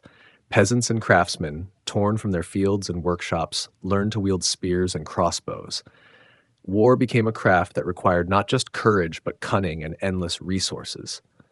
The crossbow changed everything. This mechanical marvel could send bolts through bronze armor at distances that made traditional archery seem quaint. A farmer's son, given months of training, could strike down a warrior whose family had practiced swordplay for generations. The aristocratic art of chariot warfare became obsolete almost overnight. Infantry formations, dense and disciplined, dominated the battlefield. Iron weapons spread like wildfire across the warring lands. The metal was harder than bronze, held sharper edges, and could be produced in vast quantities. Blacksmiths worked day and night, their forges glowing like small suns, turning raw ore into instruments of conquest. Swords, spears, and arrowheads poured from their workshops in numbers that would have astounded earlier generations. Cavalry arrived from the northern steppes, brought by nomadic peoples who had learned to fight from horseback. The Chinese states quickly adopted this new form of warfare, though not without resistance from traditionalists. King Wuling of Zhao shocked his court by ordering his soldiers to wear nomadic trousers instead of flowing robes, better suited for mounted combat. Such practical adaptations separated survivors from the defeated. Armies swelled to enormous proportions. Where earlier conflicts might have involved thousands, the warring states deployed hundreds of thousands. The Battle of Changping in 260 BCE saw Qin forces face off against Zhao in a confrontation that reportedly involved over 1 million soldiers.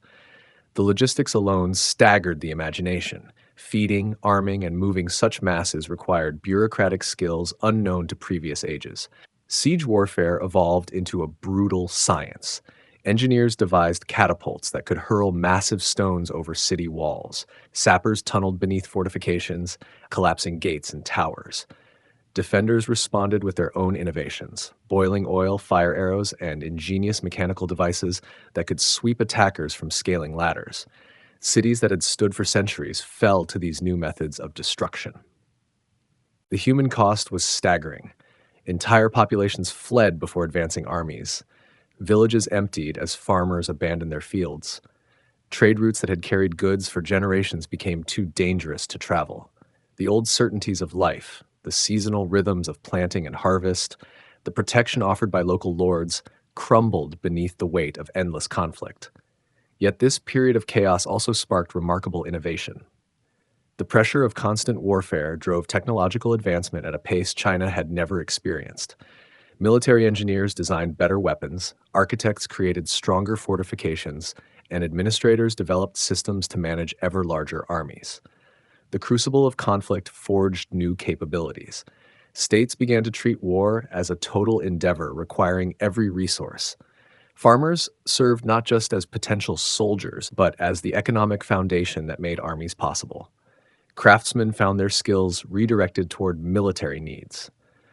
Merchants adapted their trade routes to serve wartime logistics. Entire societies reorganized themselves around the demands of perpetual conflict. The landscape itself bore the scars of these struggles.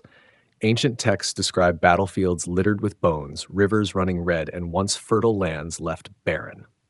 Archaeological evidence confirms these accounts: mass graves, burned settlements, and weapon caches scattered across the regions that saw the heaviest fighting. The earth remembers what written records sometimes forget. The Qin's ascent, a legalist machine. In the far west, beyond the reach of traditional Chinese culture, a remarkable transformation was taking place. The state of Qin, long dismissed by its eastern neighbors as barely civilized, was rebuilding itself according to radical new principles. Under the guidance of a foreign advisor named Shangyang, Qin abandoned the comfortable traditions that had governed Chinese society for 1,000 years.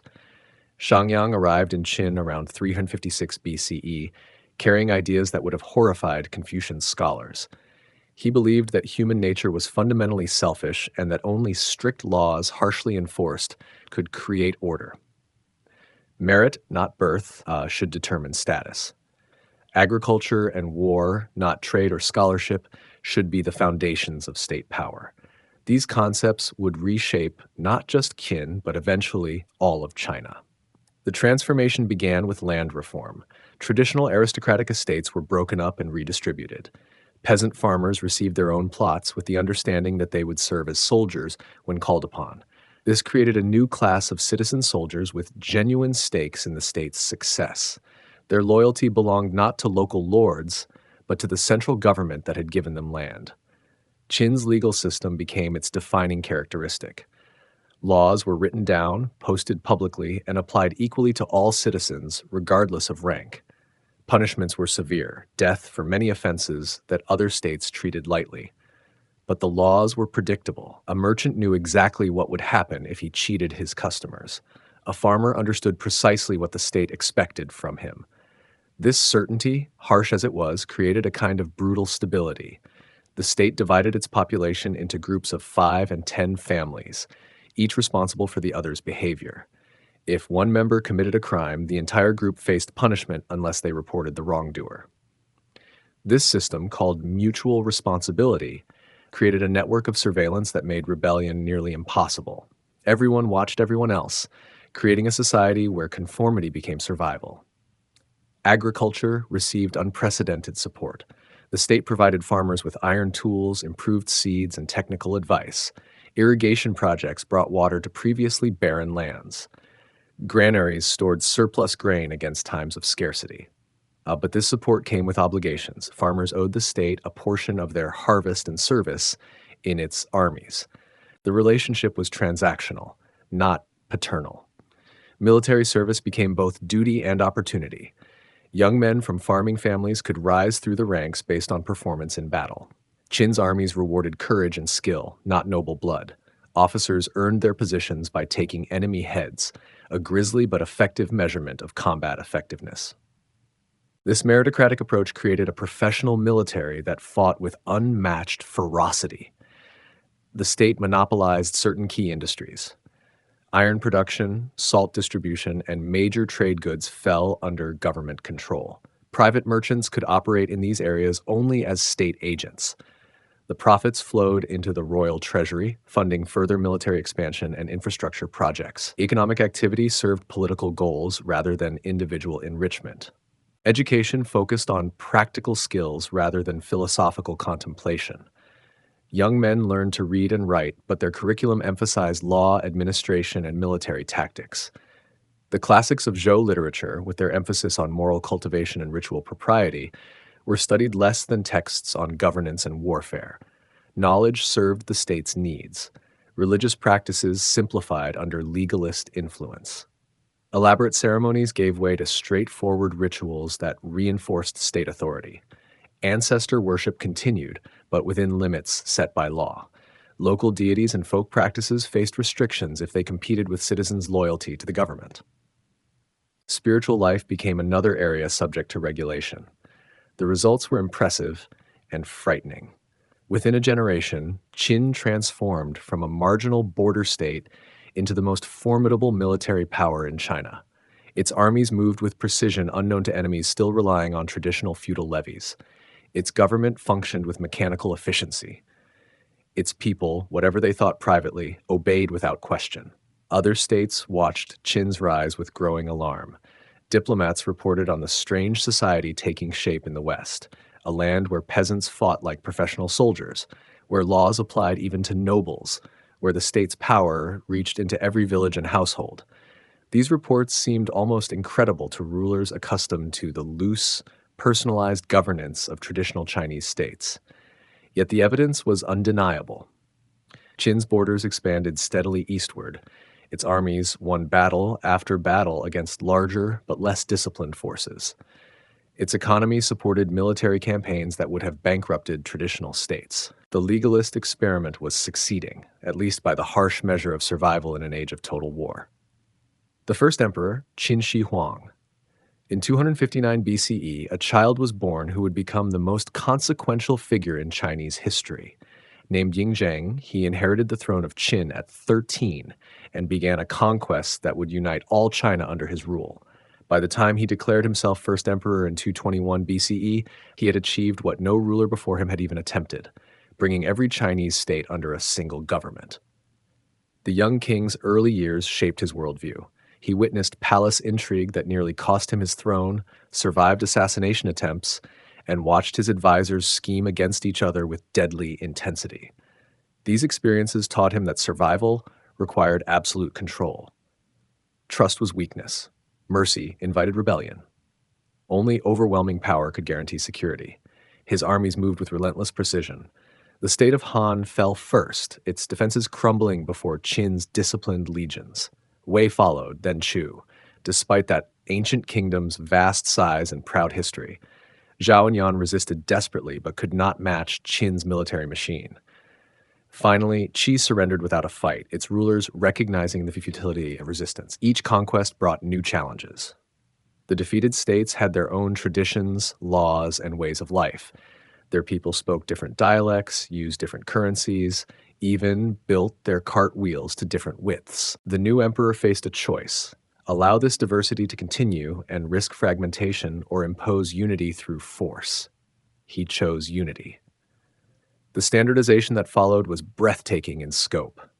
All Chinese states would use the same written characters, ensuring that documents could be read anywhere in the empire. Measurements would be uniform, the same lengths, weights, and volumes from the northern borders to the southern seas. Currency would be identical, with round coins bearing square holes that could be strung together for easy transport. Even cart axles received imperial attention. Roads built to accommodate Qin's standardized wheel width would not serve vehicles from the former kingdoms. This seemingly minor detail had enormous implications. Trade, communication, and military movement all depended on compatible transportation. The emperor's engineers redesigned the empire's infrastructure from the ground up. The legal system spread from Qin to cover all Chinese territory. Local customs and traditional practices gave way to the harsh but predictable legalist code. Crime and punishment became uniform across thousands of miles and dozens of formerly independent peoples. Village headmen who had governed through personal relationships found themselves bound by written regulations. Construction projects dwarfed anything previously attempted. The emperor ordered his engineers to connect existing border walls into a single defensive system, the Great Wall, that would become China's most famous monument. Hundreds of thousands of workers, including prisoners, conscripts, and volunteers, labored on this massive undertaking. Many perished from the harsh conditions, their bones buried in the very foundations they helped create. The capital at Xianyang became a wonder of the ancient world. Palaces rose on a scale that amazed foreign visitors. The emperor's residence, the Yipang Palace, reportedly covered so much ground that rain falling on one end would stop before reaching the other. Precious woods, rare stones, and skilled craftsmen from across the empire contributed to its construction. Administrative efficiency reached new heights under the first emperor's rule. The empire divided into 36 commanderies, each governed by appointed officials rather than hereditary nobles. These administrators served at imperial pleasure and could be transferred or removed without the complex negotiations that had characterized Zhou feudalism. Bureaucracy replaced aristocracy as the empire's organizing principle. Yet this efficiency came at tremendous cost. The emperor's paranoia grew with his power. He trusted no one completely, not even his closest advisors. Secret police monitored officials for signs of disloyalty. Harsh punishments awaited those who failed to meet expectations. The machinery of government ran smoothly, but it ground up human lives with mechanical indifference. Innovation flourished under imperial patronage, but within strict limits. Scholars and inventors could pursue their work as long as it served the state's needs. Military technology, engineering, and administration received generous support. Philosophy and literature faced restrictions, especially if they contained ideas that might undermine imperial authority. The emperor's personal life remained largely hidden from his subjects. He traveled constantly, moving between palaces with elaborate security precautions. Doubles reportedly took his place at public ceremonies to confuse potential assassins. This isolation increased his suspicion of others while depriving him of honest counsel from those who understood the empire's true condition. The price of unity, tyranny, and greatness. The first emperor's achievements came painted in blood and tears. His unified China represented humanity's largest political organization, stretching from the edges of the known world to encompass populations that had never imagined such vast governance. Yet this unprecedented success demanded sacrifices that echoed through generations, leaving scars on the Chinese soul that would never fully heal. The Great Wall consumed human lives on a scale that shocked even hardened observers. Construction required coordinating hundreds of thousands of workers across terrain that ranged from mountain peaks to desert wastes. Supply lines stretched beyond practical limits. Workers often labored in conditions that made survival itself an achievement. Ancient accounts speak of bodies buried in the wall's foundations, a grim testament to the project's human cost. Labor conscription touched every family in the empire. The emperor's projects required not just workers, but specialists, stonemasons, carpenters, engineers, and artists. Young men disappeared from their villages for months or years at a time. Some returned with skills and stories that amazed their neighbors. Others never came home at all, their fates unknown to families who waited in vain. The Yipang Palace embodied imperial ambition at its most extreme. This vast complex supposedly housed replicas of every palace the emperor had conquered, creating a miniature version of his entire realm within a single compound. Craftsmen from across China contributed their finest work: jade carvers from the south, bronze workers from the Central Plains, silk weavers whose products had once adorned enemy courts. Agricultural demands strained the empire's resources. Feeding the massive workforce required surplus grain from every farming region. Peasants who had once kept most of their harvest for family use found government agents demanding ever larger shares. The empire's granaries filled while rural families faced hunger.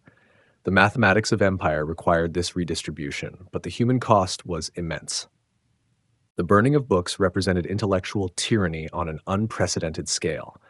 In 213 BCE, the emperor ordered the destruction of most privately held literature. Philosophy, poetry, and history that did not serve state purposes went into the flames. Only practical texts on medicine, agriculture, and divination were spared. Scholars watched centuries of accumulated wisdom turn to ash. The burying of scholars followed the next year, though the exact details remain debated by historians. According to official records, 460 court intellectuals faced execution for discussing forbidden topics and criticizing government policies. Whether they were actually buried alive or executed by other means, the message was clear. Intellectual dissent would not be tolerated under the new order. Qin law reached into the most private aspects of daily life. Citizens faced punishment for failing to report their neighbors' crimes. Parents could be held responsible for their children's actions. Even casual conversation became dangerous if it touched on forbidden topics. The state's power extended beyond public behavior to encompass thoughts and loyalties previously considered personal. Yet these harsh measures produced remarkable achievements. The empire's road system connected distant regions with unprecedented efficiency. Merchants could travel from the northern borders to the southern coasts using standardized routes maintained by government crews. Communication networks carried imperial decrees across vast distances in weeks rather than months. China had become a single, functioning organism. Technological innovation accelerated under imperial pressure. The need to arm massive armies drove advances in metallurgy and weapons design. Construction projects required new techniques for moving enormous stones and organizing complex labor forces. Administrative challenges led to improvements in writing systems and record-keeping methods. Tyranny could inspire as well as terrorize. The emperor's tomb project dwarfed even his living palaces. Work began shortly after his accession to the throne and continued throughout his reign. The underground complex, guarded by thousands of terracotta warriors, represented the ultimate expression of imperial ego. Every detail was planned to ensure the emperor's comfort and authority in the afterlife, just as he had demanded in life. Regional cultures began to disappear under the weight of standardization. Local dialects gave way to imperial Chinese. Traditional customs were abandoned in favor of approved practices. Art styles that had flourished for centuries faded as craftsmen adapted to imperial preferences. Unity came at the cost of diversity that had previously enriched Chinese civilization. The emperor's health became a state secret, as essential as military plans. His mortality represented the empire's greatest vulnerability. His death would unleash succession struggles that could tear apart everything he had built. Court physicians worked desperately to preserve his life, while alchemists searched for elixirs of immortality. The irony was bitter. The most powerful man in the world could not command his own body. The Qin collapse, a dynasty burn's death, came for the first emperor in 210 BCE, striking down the man who had sought immortality with the same indifference it showed to his humblest subjects. His passing on an inspection tour of the eastern provinces triggered a crisis that would destroy his dynasty within 4 years. The empire he had forged through will and terror proved as fragile as morning frost when its creator no longer walked among the living. The succession crisis began immediately. Crown Prince Fusu, known for his moderate views and criticism of his father's harsh methods, was the designated heir. But he was stationed with the Northern Army, far from the capital and the levers of power. Li Si, the chief minister, and Zhao Gao, the powerful eunuch, saw opportunity in this distance. They suppressed news of the emperor's death and forged documents naming Prince Hu Hai as successor. Hu Hai possessed none of his father's strength or vision. At 21, he had lived his entire life within palace walls, sheltered from the harsh realities that had shaped the first emperor's character. His understanding of governance came from books and court ceremonies rather than the brutal experience of conquest and rule. The empire now rested in hands that had never been tested by genuine adversity. The conspiracy deepened when the plotters sent forged orders to Prince Fusu and General Meng Tian, commanding them to take their own lives. Both men, trained in Qin obedience, complied without question. With the legitimate heir dead and the army's most capable commander gone, Hu Hai's path to power seemed secure. But removing competent leadership in an empire held together by fear and efficiency was like pulling foundation stones from a crumbling wall. Popular unrest began almost immediately. The first emperor's death could not be hidden forever, and when news finally spread, it carried whispers of palace intrigue and murdered princes. The people had endured decades of harsh rule in exchange for stability and strength. Now they questioned whether the new emperor could provide either. Doubt spread like plague through the empire's vast territories. Chen Sheng and Wu Guang, two minor officials transporting conscript laborers to frontier duty, provided the spark that ignited rebellion. Delayed by heavy rains and facing execution for tardiness under Qin law, they chose revolt instead of submission. Their desperate gamble resonated across the empire. If these obscure men could defy the government, perhaps the mighty Qin was not invincible after all. The rebellion spread with stunning speed. Peasants abandoned their fields to join makeshift armies. Former nobles emerged from hiding to reclaim their ancestral domains.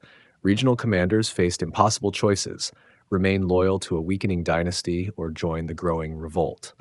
Many chose survival over duty, adding their professional soldiers to the rebel cause. Hu Hai's response revealed his fundamental inadequacy. Where his father would have acted decisively, the new emperor hesitated. Where the first emperor would have led armies personally, Hu Hai remained in his palace. The machinery of imperial government, designed to function under strong central control, began to break down without competent direction from the top. Zhao Gao emerged as the real power behind the throne, but his influence only accelerated the dynasty's collapse. A eunuch who had gained authority through palace intrigue rather than administrative competence, he was ill-equipped to manage an empire in crisis. His efforts to consolidate personal power further weakened imperial institutions already strained by rebellion and incompetent leadership. The famous deer story illustrated the government's descent into farce. Zhao Gao presented a deer to the emperor, claiming it was a horse. When courtiers correctly identified the animal, he had them executed for contradicting him. This bizarre incident revealed how terror had replaced rational governance. Officials learned to say what the powerful wanted to hear rather than what the situation required. Military disasters multiplied as imperial armies proved unable to cope with widespread rebellion. Generals trained to fight foreign enemies struggled against insurgent forces that melted away when faced with superior strength, only to reappear elsewhere. The tactical advantages that had won Qin its empire, discipline, standardization, and overwhelming force, meant little against opponents who refused to fight conventional battles. Regional administration collapsed as local officials fled or joined the rebels. The complex bureaucratic system that had governed millions of people simply stopped functioning in many areas. Tax collection ceased. Law enforcement disappeared. Public works projects were abandoned. The empire fragmented into hundreds of small territories controlled by whoever could command local loyalty. The speed of collapse shocked contemporary observers and continues to puzzle historians. An empire that had seemed unshakable disintegrated within a few years of its founder's death. The legalist system, for all its efficiency, had created no bonds of genuine loyalty between rulers and ruled. When fear could no longer maintain order, nothing else remained to hold the state together. Hu Hai's death in 207 BCE marked the practical end of Qin rule, though the dynasty would limp on for a few more months under a child emperor. The second emperor fell victim to the same palace intrigue that had brought him to power, killed by Zhao Gao, who hoped to save himself by sacrificing his former puppet. But it was far too late for such desperate measures. The founding of the Han Dynasty. From the ashes of Qin's collapse rose two men whose rivalry would determine China's future. Liu Bang, a peasant from the minor state of Pei, led a rebel army with little beyond courage and cunning to recommend it. Xiang Yu, descendant of Chu's noble house, commanded superior forces and possessed unmatched skill in battle. Their contest, known as the Chu-Han contention, would rage for 4 years and reshape Chinese civilization. Xiang Yu seemed destined for victory. His family name carried the weight of ancient glory, and his personal prowess in combat had become legendary among both followers and enemies. At the Battle of Julu, he had demonstrated tactical genius that shattered the main Qin army and established him as the rebellion's most formidable leader. Military commanders across China acknowledged his supremacy in the field. Liu Bang offered a stark contrast to his rival. Born into humble circumstances, he had served as a minor official in the Qin administration before joining the rebellion. His background provided no distinguished ancestors or heroic lineage. What he possessed instead was an intuitive understanding of human nature and an ability to inspire loyalty among diverse followers. These qualities would prove more valuable than noble blood. The early stages of their conflict favored Xiang Yu's military superiority. His forces won engagement after engagement, driving Liu Bang's armies from one position after another. At Pengcheng, Xiang Yu's cavalry struck Liu Bang's much larger force with such devastating effect that the future emperor barely escaped with his life. Traditional military wisdom suggested that such defeats would end Liu Bang's chances. But Liu Bang understood that this was not a traditional war. The Qin's collapse had created a new kind of China, where common people had tasted the possibility of changing their own destinies. His message resonated with farmers, craftsmen, and former slaves who had suffered under harsh imperial rule. Xiang Yu represented the old aristocratic order. Liu Bang embodied the hope for something different. The two leaders' treatment of conquered populations revealed their fundamental differences. Xiang Yu, following aristocratic traditions, often ordered mass executions and destruction of cities that had opposed him. These actions, while consistent with noble military practice, alienated potential supporters and created enemies where he might have found allies. His methods inspired fear but not loyalty. Liu Bang chose a different path. Cities that surrendered to his forces received generous treatment. Local leaders who joined his cause found themselves welcomed and rewarded. Former Qin officials who possessed useful skills were incorporated into his administration rather than executed. This pragmatic approach slowly built a coalition that could compete with Xiang Yu's military advantages. The strategic situation gradually shifted in Liu Bang's favor. While Xiang Yu concentrated on winning battles, Liu Bang focused on winning the war. He secured supply lines, cultivated allies among regional commanders, and used diplomacy to isolate his rival. When military confrontation was unavoidable, he chose terrain and circumstances that minimized his disadvantages. The siege of Gaixia in 22 BCE marked the end of Xiang Yu's resistance. Surrounded by Han forces and abandoned by allies who had concluded that Liu Bang represented the winning side, the great warrior faced a hopeless situation. Rather than surrender, he chose death by his own hand, maintaining his dignity while acknowledging his defeat. His suicide removed the last serious obstacle to Liu Bang's imperial ambitions. Liu Bang's victory celebration was notably modest. Unlike the first emperor's grandiose ceremonies, the new ruler acknowledged his triumph with practical measures designed to heal the wounds of civil war. He pardoned former enemies, confirmed local leaders in their positions, and promised relief from the harsh policies that had made Qin rule so unpopular. These actions signaled a new approach to imperial governance. The establishment of the Han Dynasty marked more than a simple change of rulers.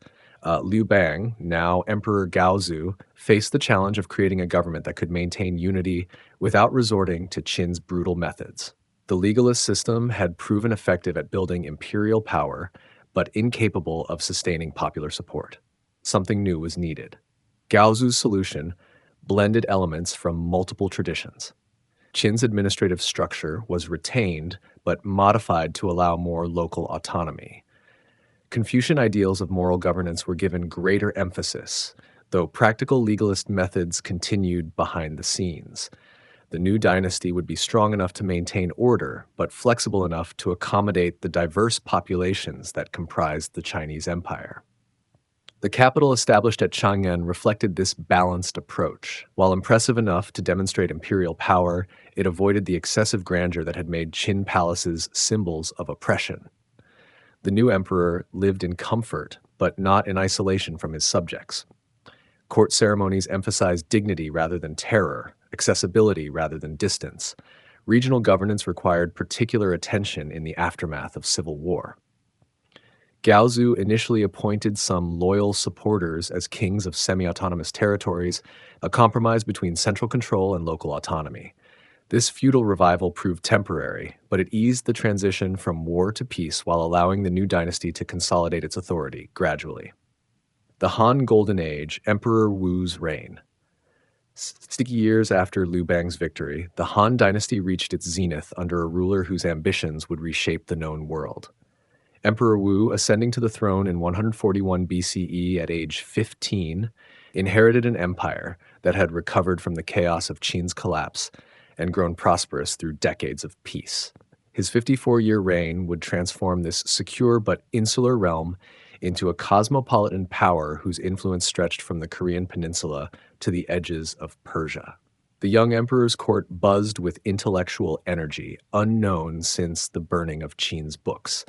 Scholars flocked to Chang'an from across the empire, bringing classical texts that had survived destruction and new ideas about governance, philosophy, and statecraft. Emperor Wu established an imperial university where hundreds of students could study the Confucian classics, creating an educated bureaucratic class loyal to traditional Chinese values rather than harsh legalist principles. Economic prosperity provided the foundation for imperial expansion. Han territories produced silk that commanded fantastic prices in distant markets. Iron tools and weapons from Chinese forges surpassed anything available elsewhere. Agricultural innovations had increased crop yields to levels that could support not just a growing population, but massive armies operating thousands of miles from their supply bases. The empire's wealth seemed limitless. The decision to adopt Confucianism as state orthodoxy marked a fundamental shift in Chinese governance. Where Qin had ruled through fear and strict law, Han would emphasize moral example and ethical leadership.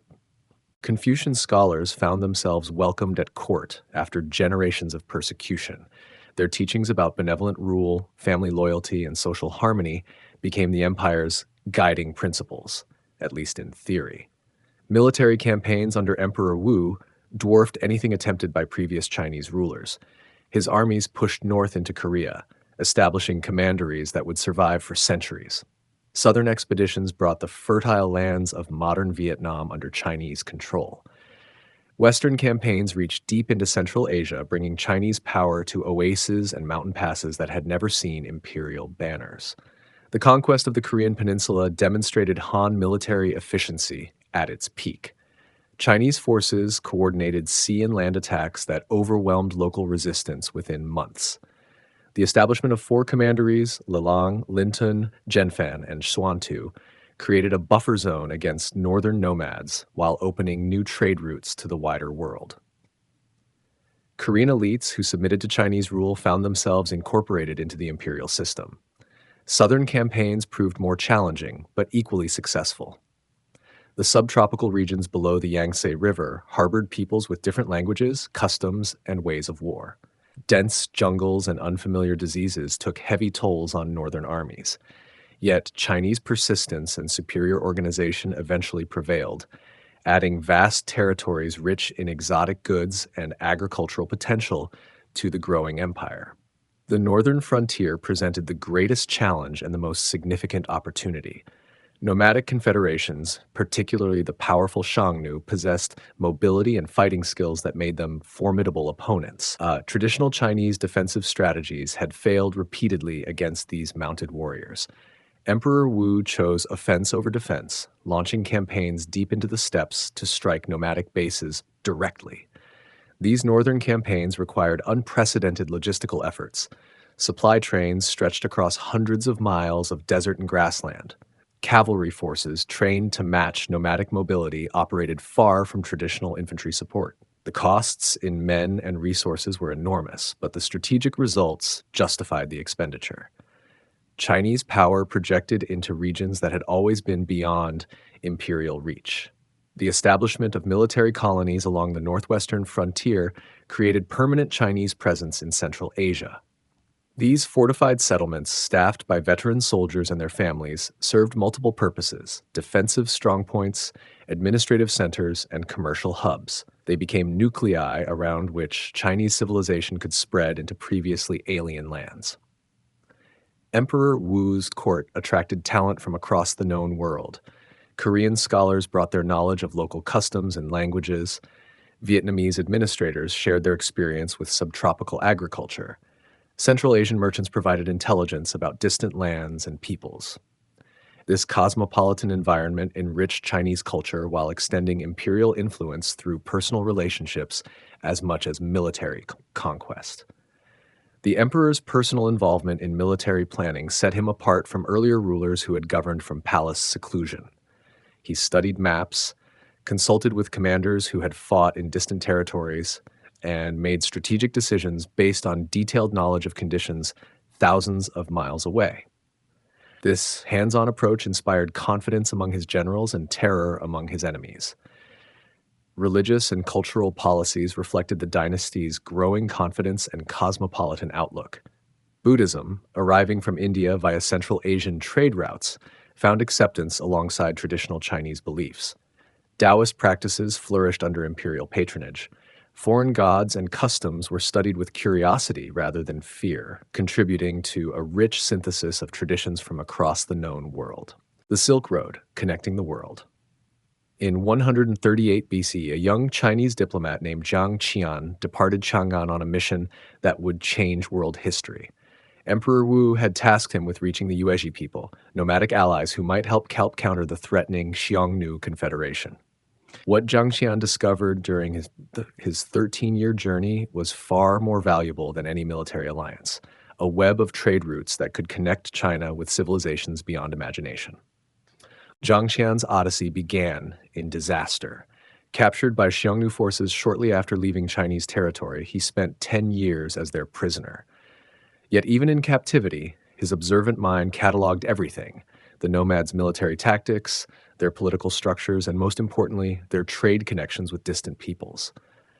When he finally escaped and continued westward, he possessed knowledge that no Chinese official had ever acquired. The lands beyond the western mountains revealed wonders that strained Chinese understanding. The kingdom of Daiwan bred horses that seemed to fly, their speed and endurance far surpassing anything known in China. Bactria controlled territories where Greek culture mingled with Persian traditions and Indian influences. The Parthian Empire commanded trade routes that reached toward the Mediterranean Sea and legendary Roman markets. Zhang Qian's reports captivated Emperor Wu's court. The diplomat described kingdoms rich in gold and precious stones, cities where merchants spoke dozens of languages, and products that could command extraordinary prices in Chinese markets. More importantly, he reported that these distant peoples desired Chinese goods, silk, iron tools, and lacquerware, with an intensity that promised enormous profits for those who could organize regular trade. The emperor's response was characteristically ambitious. Rather than leaving such opportunities to private merchants, he launched a series of military campaigns designed to secure Chinese control over the western trade routes. The conquest of the Hexi Corridor opened a pathway through the mountains. The establishment of military colonies at strategic oases created secure stopping points for merchant caravans. The emerging trade network required unprecedented cooperation between military commanders, diplomatic agents, and commercial interests. Chinese armies provided security while Chinese diplomats negotiated agreements with local rulers along the routes. Chinese merchants, protected by imperial power, could venture into markets that had previously been impossibly distant and dangerous. Silk became the trade network's most precious commodity, so valuable that later historians would name the entire system after this lustrous fabric. Chinese weavers had perfected techniques for producing silk that no other civilization could match. The secret of silk production was closely guarded. Revealing it to foreigners carried the death penalty. This monopoly gave China enormous leverage in international commerce. The westward flow of Chinese goods was matched by an eastward stream of exotic products. Central Asian horses transformed Chinese cavalry. Persian carpets graced imperial palaces. Indian spices flavored Chinese cuisine. Roman glassware amazed Chinese craftsmen with its clarity and beauty. These exchanges enriched material culture across 2 continents. Religious and philosophical ideas traveled alongside commercial goods. Buddhism entered China via these routes, carried by monks and merchants who found spiritual sustenance in the Buddha's teachings. Zoroastrian beliefs influenced Chinese religious practices. Greek philosophical concepts reached Chinese scholars. The Silk Road became a highway for human thought as much as material wealth. The logistics of long distance trade required remarkable innovation. Caravans needed to carry supplies for journeys lasting months across deserts and mountains. Camels, capable of surviving on limited water and poor fodder, became the preferred pack animals. Merchant communities developed standardized systems for measuring goods, calculating values, and resolving disputes across cultural boundaries. Banking networks evolved to handle the financial complexities of international trade. Merchants could deposit valuable goods in one city and withdraw equivalent values in another, eliminating the need to transport heavy coins across dangerous territories. These early banking systems required trust between communities separated by thousands of miles and different languages. Cultural exchanges enriched every society touched by the trade routes. Chinese artists learned new techniques from foreign craftsmen. Persian musicians introduced instruments that would become integral to Chinese orchestras. Indian mathematical concepts revolutionized Chinese calculations. The Silk Road created the world's first truly global culture, where ideas and innovations could spread across continents. The diplomatic implications of increased trade were profound. Chinese ambassadors found themselves welcome in courts that had never heard of their empire. Foreign rulers sent envoys to Chang'an seeking trade agreements and political alliances. These relationships, built on commercial interests, created a web of international connections that enhanced Chinese security and prestige. Environmental challenges shaped the trade route's development. The Taklamakan Desert's shifting sands could bury entire caravans. Mountain passes became impassable during winter months. Oasis cities faced constant threats from sandstorms and water shortages. Successful merchants learned to read natural signs and plan journeys according to seasonal rhythms that governed survival in harsh landscapes. The wealth generated by Silk Road trade transformed Chinese society. Merchant families accumulated fortunes that rivaled aristocratic estates. Craft workshops expanded to meet foreign demand for Chinese goods. Port cities grew into cosmopolitan centers where dozens of languages could be heard in the markets. The empire's prosperity reached levels that would not be matched for centuries after the trade route's eventual decline. Han society, science, and history. Daily life in Han China reflected the empire's prosperity and cultural confidence. In the capital Chang'an, home to nearly 500,000 people, markets bustled with goods from across the known world. Persian carpets lay beside Chinese silk. Indian spices mixed with local seasonings. Roman glass vessels held wine from grapes grown in Chinese soil. This cosmopolitan abundance trickled down to provincial cities and even rural villages. The Chinese family remained the foundation of social organization, but Han prosperity allowed these basic units to flourish as never before. Extended households could afford to keep elderly parents comfortable rather than working until death.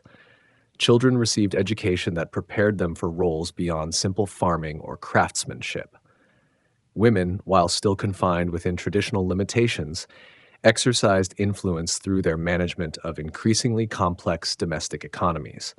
Agriculture reached new levels of sophistication under Han rule. Iron plowshares and improved harnesses increased productivity dramatically. New crops introduced via the Silk Road, alfalfa, grapes, and various vegetables, diversified diets and provided alternative income sources. Government-sponsored irrigation projects brought water to previously barren lands, expanding the empire's agricultural base. The invention of paper during the Han Dynasty revolutionized record-keeping and communication. Traditional writing materials, silk, bamboo strips, and wooden tablets, were expensive and cumbersome. Paper made from rags, bark, and other fibrous materials could be produced cheaply and in large quantities. This innovation democratized literacy and made possible the extensive bureaucratic records that characterized imperial administration. Silk production reached unprecedented levels of refinement.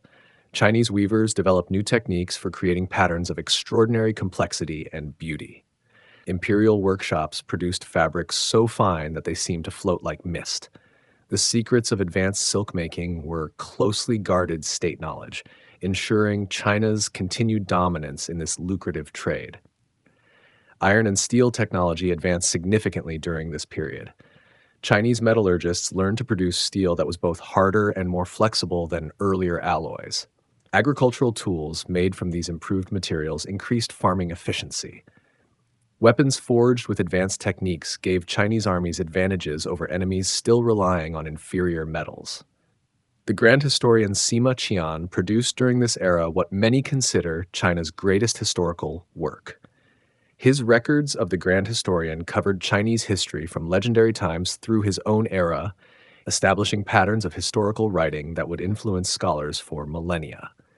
His balanced approach to controversial topics and careful use of sources created a model for objective historical investigation. Medical knowledge expanded through systematic observation and documentation. Han physicians compiled texts that described hundreds of diseases and their treatments. Acupuncture techniques were refined and standardized. Herbal remedies were cataloged with careful attention to dosages and preparation methods. This medical literature would influence healing practices throughout East Asia for centuries. Astronomical observations reached new levels of precision under Han patronage. Imperial astronomers tracked celestial movements with accuracy that amazed foreign visitors.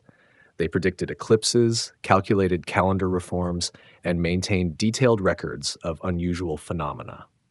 This astronomical knowledge served both practical and political purposes. Accurate calendars were essential for agricultural planning, while celestial events were interpreted as reflections of imperial virtue. Educational institutions flourished in the capital and major provincial centers. The Imperial University attracted students from across the empire, creating a shared intellectual culture among the bureaucratic class. Private schools in wealthy cities provided education for merchant families seeking to improve their social status. Even rural areas saw increased literacy as prosperity allowed more families to spare children from agricultural labor. Art and literature celebrated the dynasty's achievements while drawing inspiration from diverse sources. Poets crafted verses that would be memorized by generations of students. Painters developed landscape techniques that captured the empire's natural beauty. Musicians incorporated foreign instruments and melodies into traditional Chinese forms. This cultural flowering reflected the confidence of a civilization at its peak. Religious practices became increasingly diverse and sophisticated. Traditional ancestor worship continued but was enriched by new philosophical insights. Taoist teachings about harmony with nature gained popularity among both intellectuals and common people. Buddhism, arriving from India, attracted followers with its promise of liberation from suffering. This religious pluralism characterized a society comfortable with multiple truths. The legal system, while retaining legalist foundations, incorporated Confucian concepts of moral governance. Judges were expected to consider circumstances and intentions, not just actions. Punishments could be reduced for defendants who showed genuine remorse. Imperial pardons marked important anniversaries and celebrations. The humanization of justice reflected the dynasty's growing sophistication and confidence. Trade guilds and professional associations developed to protect their members' interests and maintain quality standards. Silk weavers, metal workers, and other craftsmen organized themselves into groups that controlled training, prices, and competition. These organizations provided social services for members while ensuring that Chinese products maintained the high quality that made them sought after in foreign markets. The Han decline, eunuchs, empresses, and warlords. The seeds of Han decline were planted within the dynasty's greatest successes. Prosperity bred complacency among the ruling class. Military victories created a sense of invincibility that discouraged careful planning. The vast bureaucracy that had efficiently governed the empire began to serve its own interests rather than those of the people it was meant to protect. By the 2nd century CE, these accumulated weaknesses were undermining the foundations of imperial power. Palace politics became increasingly dominated by figures who had never faced the harsh realities that shaped earlier emperors. Eunuchs, castrated men who served in the inner palace, gained influence through their unique access to rulers who lived in increasing isolation from their subjects. These palace servants understood court intrigue better than statecraft. personal advancement better than public service. Their growing power corrupted decision making at the empire's highest levels. The empress dowagers, who periodically ruled as regents, brought their own complications to imperial governance. While some proved capable administrators, their authority always faced challenges from officials who believed that women should not exercise political power. The resulting factional struggles weakened imperial institutions and created opportunities for ambitious generals and regional commanders to expand their own influence. Natural disasters tested the government's competence and resources throughout the later Han period. Yellow River floods devastated vast agricultural regions, displacing millions of farmers and destroying crops that fed the empire's cities. Droughts in other areas created refugee populations that strained local resources. Earthquakes toppled buildings and disrupted transportation networks. These calamities required massive government response at a time when imperial finances were already stretched thin. The Yellow Turban Rebellion of 184 CE revealed the depth of popular discontent with Han rule.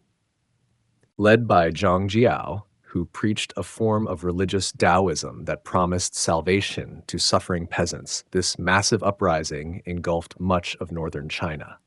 The rebels wore yellow headbands to identify themselves and fought with the desperate courage of people who believed they were establishing a new heavenly order on earth. Government forces initially struggled against the Yellow Turban armies, not because of military incompetence, but because the rebellion reflected genuine grievances that could not be addressed through force alone. Corrupt officials had exploited peasants through excessive taxation. Local magistrates had perverted justice for personal gain. The harsh realities of imperial administration had created the very conditions that made rebellion attractive to millions of desperate subjects. The suppression of the Yellow Turban Rebellion required enlisting regional warlords whose personal armies possessed the strength to defeat rebel forces. These military commanders proved effective against the insurgents, but their success came at a price. They now controlled forces that could challenge imperial authority. The government had solved its immediate crisis by creating a long-term threat to central control. Regional autonomy increased as the central government's authority weakened. Provincial governors began treating their territories as personal domains rather than imperial assignments. They appointed their own officials, collected taxes for their own use, and made military decisions without consulting Chang'an. The empire remained nominally unified, but real power was fragmenting among dozens of local strongmen. Economic problems multiplied as political authority deteriorated. Trade routes that had carried goods across Asia became unsafe as bandits and rebel groups disrupted commerce. Tax collection became irregular as local officials kept revenues for themselves or found collection impossible in areas controlled by warlords. The government's financial resources dwindled just when massive expenditures were needed to restore order. The capital itself reflected the dynasty's decline. Chang'an, once the world's greatest city, saw its population shrink as wealthy families fled to safer locations. Government buildings fell into disrepair as funds that should have maintained them were diverted to military expenses. The imperial court, isolated within palace walls, lost touch with conditions in the empire it supposedly ruled. Foreign relations deteriorated as other powers recognized Han weakness. Nomadic groups that had been held in check by imperial strength began raiding Chinese territories with impunity. Korean kingdoms asserted greater independence from Chinese control. Central Asian trade partners sought more favorable terms, knowing that China could no longer enforce earlier agreements through military pressure.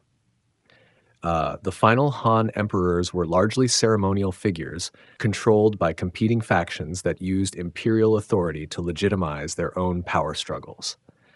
These puppet rulers issued contradictory edicts, appointed rivals to the same positions, and found themselves prisoners within their own palaces. The imperial dignity that had once awed foreign ambassadors and inspired popular loyalty became a hollow shell manipulated by ambitious courtiers. Social mobility, one of Han's great achievements, began to reverse as opportunities for advancement through merit disappeared. Wealthy families consolidated their advantages, while poor families found traditional paths to improvement blocked by corruption and violence. The Confucian ideal of government by virtuous scholars gave way to rule by those who commanded the most soldiers or possessed the most gold. The mandate of heaven, the philosophical foundation that legitimized imperial rule, seemed to be transferring to new hands as natural disasters multiplied and government competence declined. Popular opinion, always sensitive to signs of divine displeasure, began to shift toward those who could provide security and prosperity rather than those who claimed ancient authority. The stage was set for the dynasty's final collapse and the emergence of new powers from the chaos of imperial failure. The Three Kingdoms, Romance and Reality. The collapse of the Han brought forth one of China's most legendary periods. Three rival kingdoms emerged from the chaos, each claiming the right to rule all under heaven. Wei controlled the north, centered in the Yellow River Valley. Shu held the mountainous southwest, while Wu commanded the fertile Yangtze River region. The period began when the last Han emperor abdicated in 220 CE. Cao Cao had already established effective control over northern China during the final Han years. His son Cao Pi formally founded the Wei dynasty, claiming legitimacy as the Han's successor. The other kingdoms soon followed, each declaring their own imperial titles. Liu Bei established Shu in 221 CE, claiming descent from the Han royal house. His kingdom occupied present-day Sichuan and parts of the southwest. Though smallest in territory and population, Shu possessed natural defenses that made conquest difficult. The treacherous mountain passes and river gorges protected the heartland from invasion. Sun Quan founded Du in 222 CE, controlling the wealthy Yangtze River Valley. His kingdom stretched from the river's middle reaches to the sea. Wu's strength lay in its naval power and control of water transport routes. The kingdom's wealth came from rice cultivation and river commerce. These three rulers became iconic figures, their stories passed down through generations. Cao Cao earned a reputation as a brilliant but ruthless strategist. Historical records show him as a pragmatic leader who stabilized northern China after decades of warfare. His poetry reveals a more complex character, one capable of both cruelty and cultural refinement. Liu Bei embodied the ideal of benevolent rulership. Sources describe him as kind to common people and loyal to friends. His rise from humble origins to royal status captured popular imagination. Whether historical fact or later embellishment, these stories shaped Chinese ideals of leadership. Sun Quan proved himself an able administrator and military commander. His long reign of nearly 30 years brought stability to the south. Archaeological evidence from Wu territories shows continued economic development and cultural flourishing during this period. The most famous conflict of the era occurred at Red Cliffs in 208 CE, though this predated the formal establishment of the Three Kingdoms. Allied forces of Liu Bei and Sun Quan defeated Cao Cao's much larger army. The battle demonstrated how terrain and naval tactics could overcome numerical superiority. Historical accounts vary on details, but the outcome clearly prevented northern unification under Cao Cao. Daily life during the Three Kingdoms period reflected the ongoing warfare. Agriculture remained the foundation of all three economies, but military needs constantly drew men from farming. Each kingdom developed different approaches to governance. Wei maintained much of the Han administrative system. Shu emphasized moral governance based on Confucian ideals. Wu adapted to its riverine geography with flexible local administration. Buddhism continued spreading during this period, finding acceptance in all three kingdoms. The religion offered comfort during uncertain times. Monasteries provided social services and preserved learning. Archaeological discoveries show Buddhist art flourishing despite political chaos. The kingdoms engaged in complex diplomacy alongside military campaigns.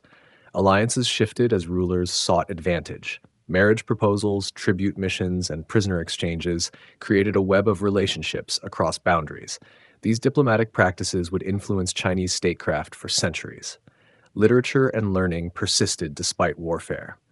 Wei produced significant historical works, including early versions of Han Dynasty records. Shu maintained Confucian scholarship, particularly in its capital, Chengdu. Wu developed maritime technologies and geographical knowledge through its naval activities. The period's military innovations had lasting impact. Cavalry became more important, influenced by northern nomadic practices. Siege warfare advanced with improved engineering techniques. Naval tactics evolved rapidly, especially in Wu territories where rivers dominated geography. Each kingdom faced internal challenges. Powerful families competed for influence at court. Eunuchs regained political power in some regions. Religious movements sometimes challenged secular authority. Economic strains from constant warfare affected all territories. The Three Kingdoms period lasted roughly 60 years, ending when the Jin dynasty reunified China in 280 CE. Wei had already fallen to a coup in 266 CE, replaced by Jin. Wu held out longest, but eventually succumbed to Jin armies crossing the Yangtze. This era's true significance lies not just in its political history, but in its cultural legacy. The stories, whether historically accurate or legendary, became foundational to Chinese culture. They embodied ideals of loyalty, brotherhood, and righteous governance that resonated across centuries. The period demonstrated both the strengths and weaknesses of Chinese civilization. Regional differences could support separate kingdoms for decades. Yet the ideal of unified rule under heaven remained powerful.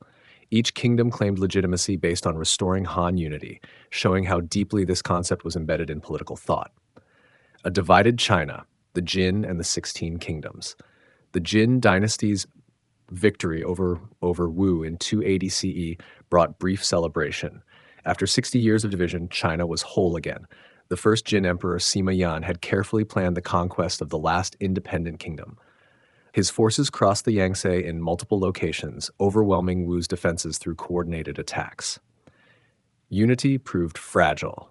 The Jin faced immediate challenges from their rapid expansion. Integrating Wu's territories and populations required careful diplomacy. Former Wu officials needed positions in the new government. Regional differences in law and custom created administrative headaches. The Jin ruling family made crucial early mistakes. They distributed key positions among relatives and allies without considering competence.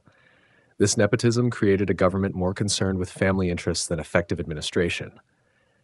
Archaeological evidence from Jin sites shows declining infrastructure maintenance compared to earlier periods. Emperor Wu of Jin, as Sima Yan became known, ruled until 290 CE. His reign saw some achievements in reunification efforts. The government standardized currency across former kingdom boundaries. Transportation networks were rebuilt to connect the three regions. Cultural exchanges resumed as scholars and artists could travel freely. However, fundamental weaknesses undermined Jin's stability. The military remained divided along Old Kingdom lines.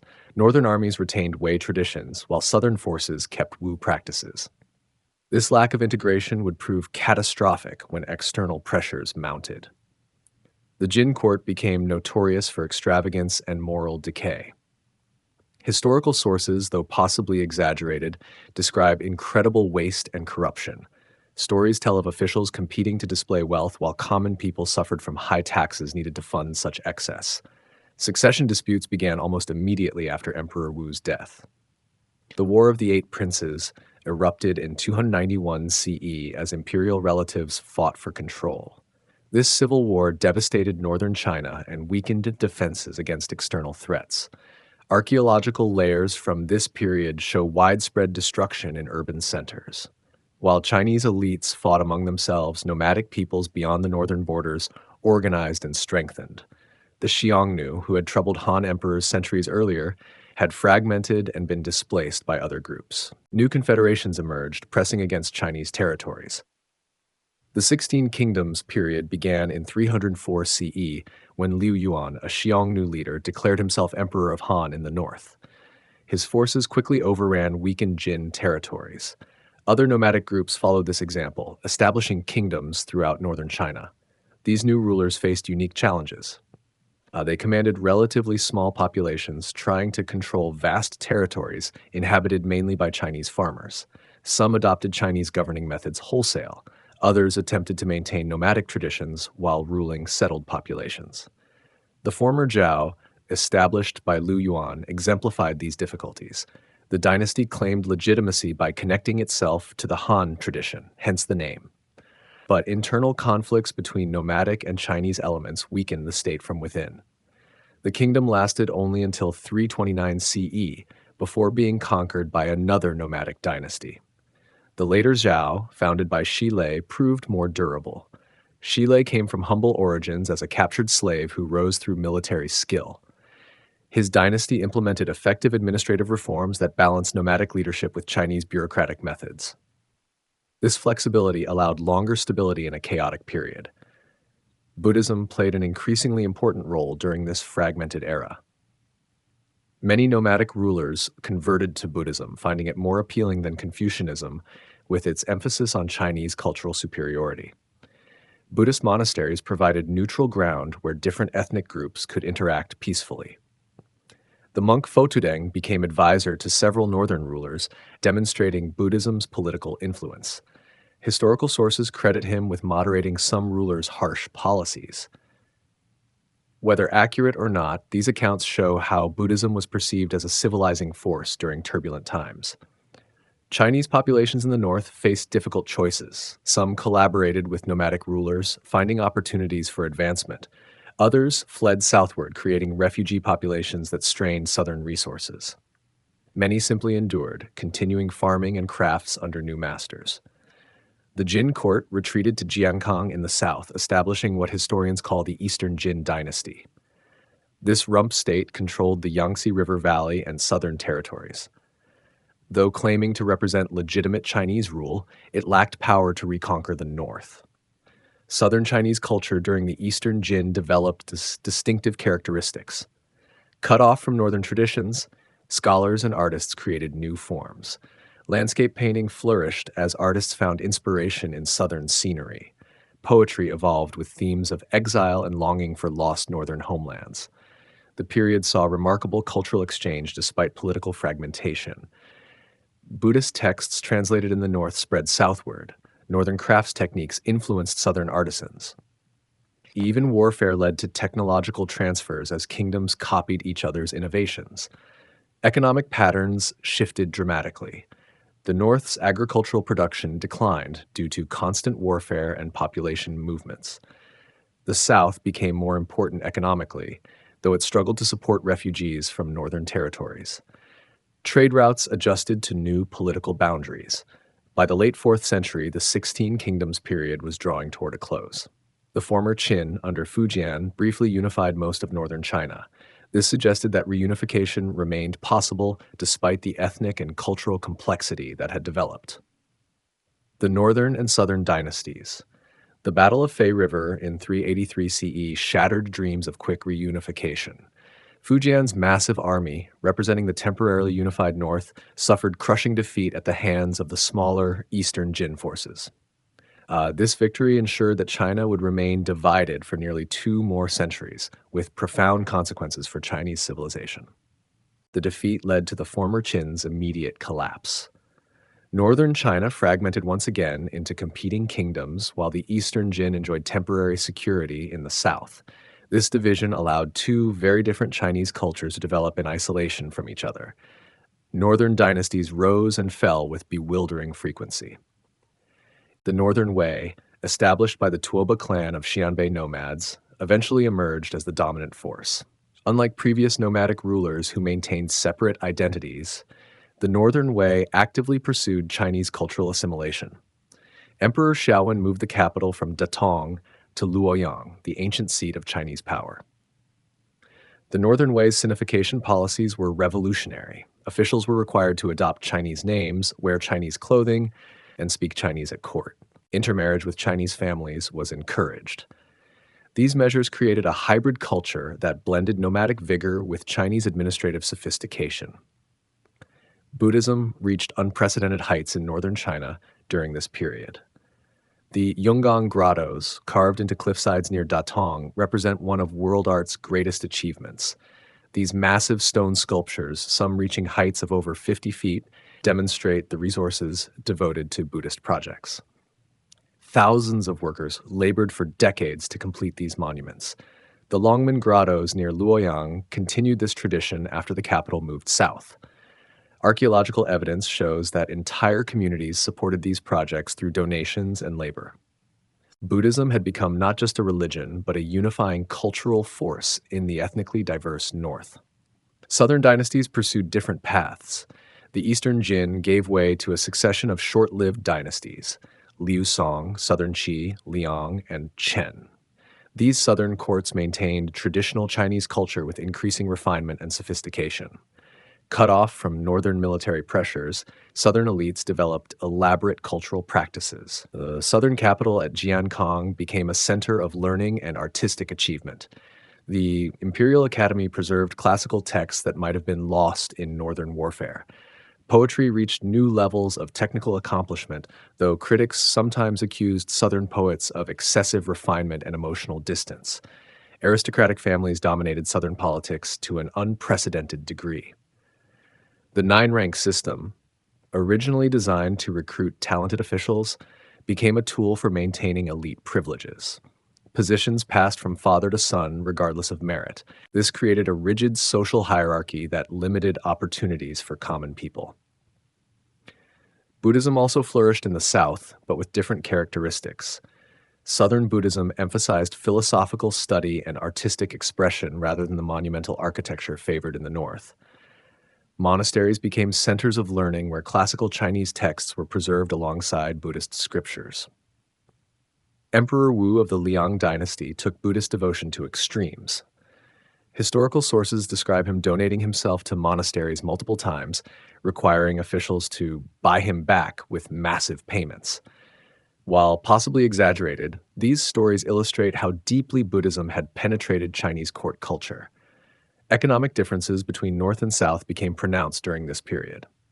The South's agricultural productivity increased as refugees brought new farming techniques.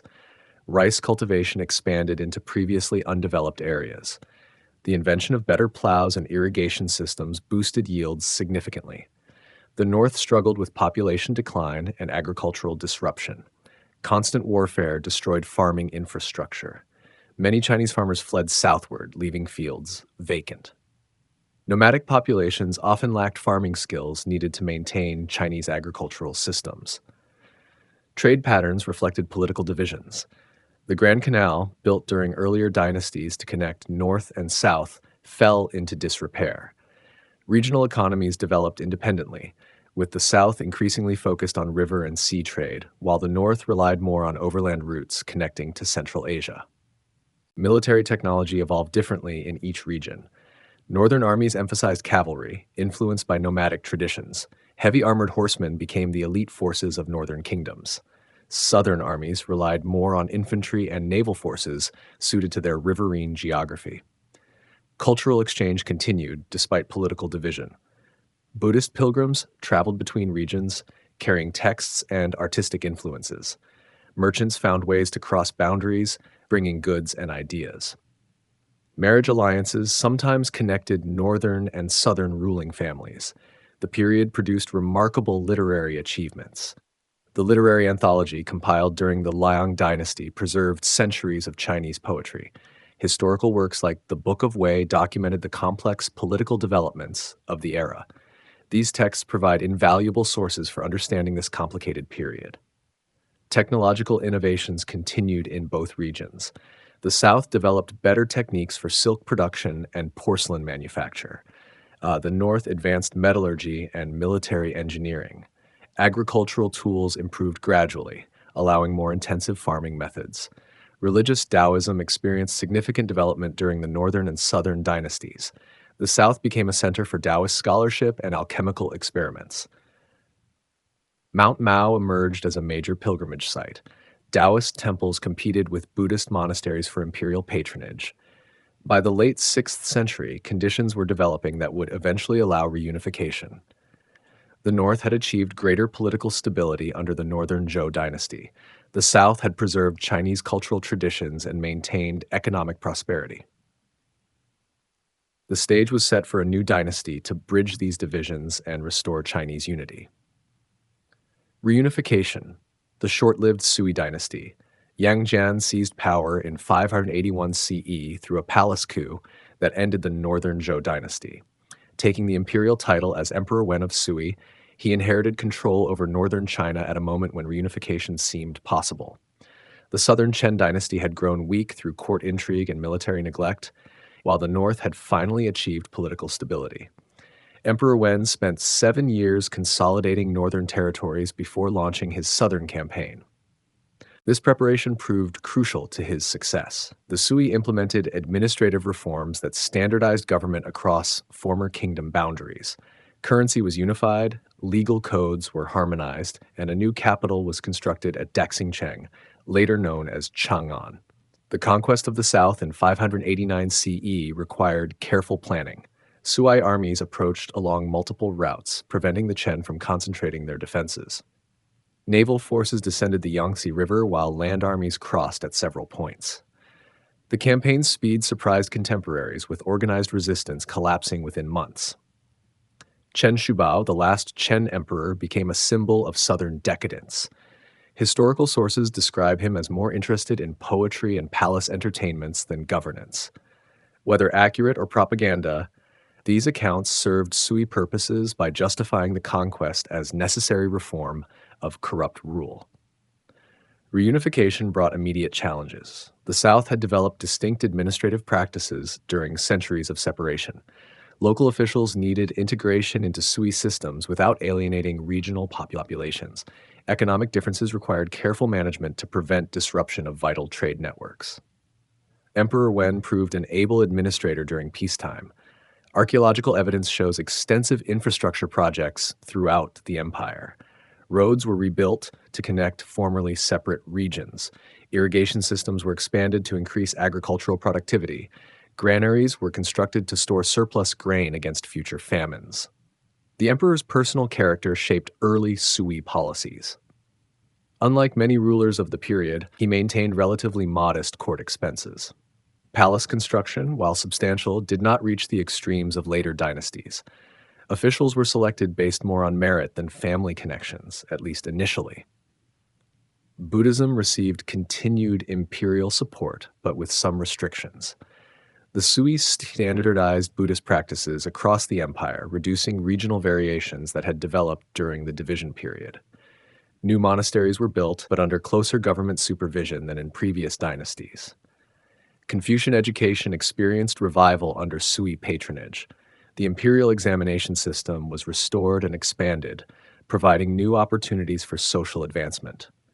Classical texts were republished in standardized editions, ensuring consistent education across the empire. The Sui's greatest achievement was the Grand Canal project, begun under Emperor Wen and completed under his successor, Emperor Yang. This massive undertaking connected the Yellow and Yangtze rivers through a series of canals, locks, and artificial waterways. The project required mobilizing over 1 million workers over several decades.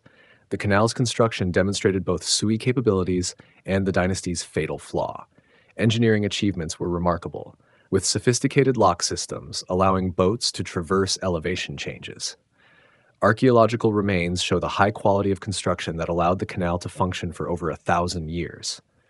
However, the human cost was enormous. Conscript labor worked under harsh conditions with high mortality rates. Entire villages were displaced to provide workers. The project's demands drained imperial treasuries and exhausted regional resources. Contemporary sources describe widespread suffering among the population. Emperor Yang, who succeeded his father in 604 CE, amplified these problems through increasingly ambitious projects. The new capital at Luoyang rivaled anything built in Chinese history. The Grand Canal was extended southward to reach the Yangtze River Delta. Military campaigns were launched against neighboring kingdoms. The Korean campaigns proved particularly disastrous. 3 major expeditions between 598 and 614 CE failed to achieve lasting conquest. The mountainous terrain and determined resistance of Korean kingdoms frustrated Chinese armies. Hundreds of thousands of soldiers died in these campaigns, weakening Sui military strength. Domestic rebellion began in 611 CE with the outbreak of the Shandong region revolts. High taxes needed to fund imperial projects had pushed peasants beyond endurance. Military conscription for Korean campaigns removed men needed for farming. Natural disasters, including floods and droughts, worsened conditions. The rebellion spread rapidly across northern China. Yang Shuang'an, a high-ranking official, led a major uprising in 613 CE. Though quickly suppressed, this revolt showed that even the elite had lost confidence in Sui rule. Regional administrators began acting independently as central authority weakened. Emperor Yang's character deteriorated under these pressures. Historical sources describe increasingly erratic behavior and cruel punishments for perceived disloyalty. The emperor spent his final years traveling between palaces, seemingly unable to address the empire's mounting problems effectively. The emperor's assassination in 618 CE by his own guards ended the dynasty after only 37 years. This brief span demonstrated both the possibilities and limitations of imperial power. The Sui had achieved the remarkable feat of reunifying China and creating infrastructure that would serve future dynasties for centuries. Li Yuan, a Sui general, emerged from the chaos to found the Tang dynasty.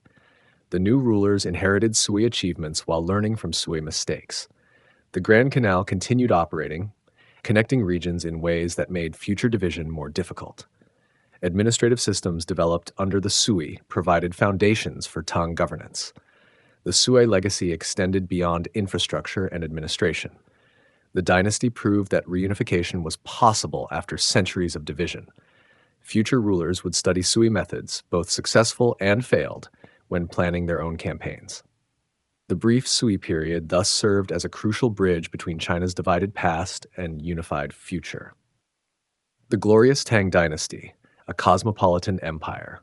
Li Yuan proclaimed the Tang dynasty in 618 CE after capturing Chang'an from the collapsing Sui.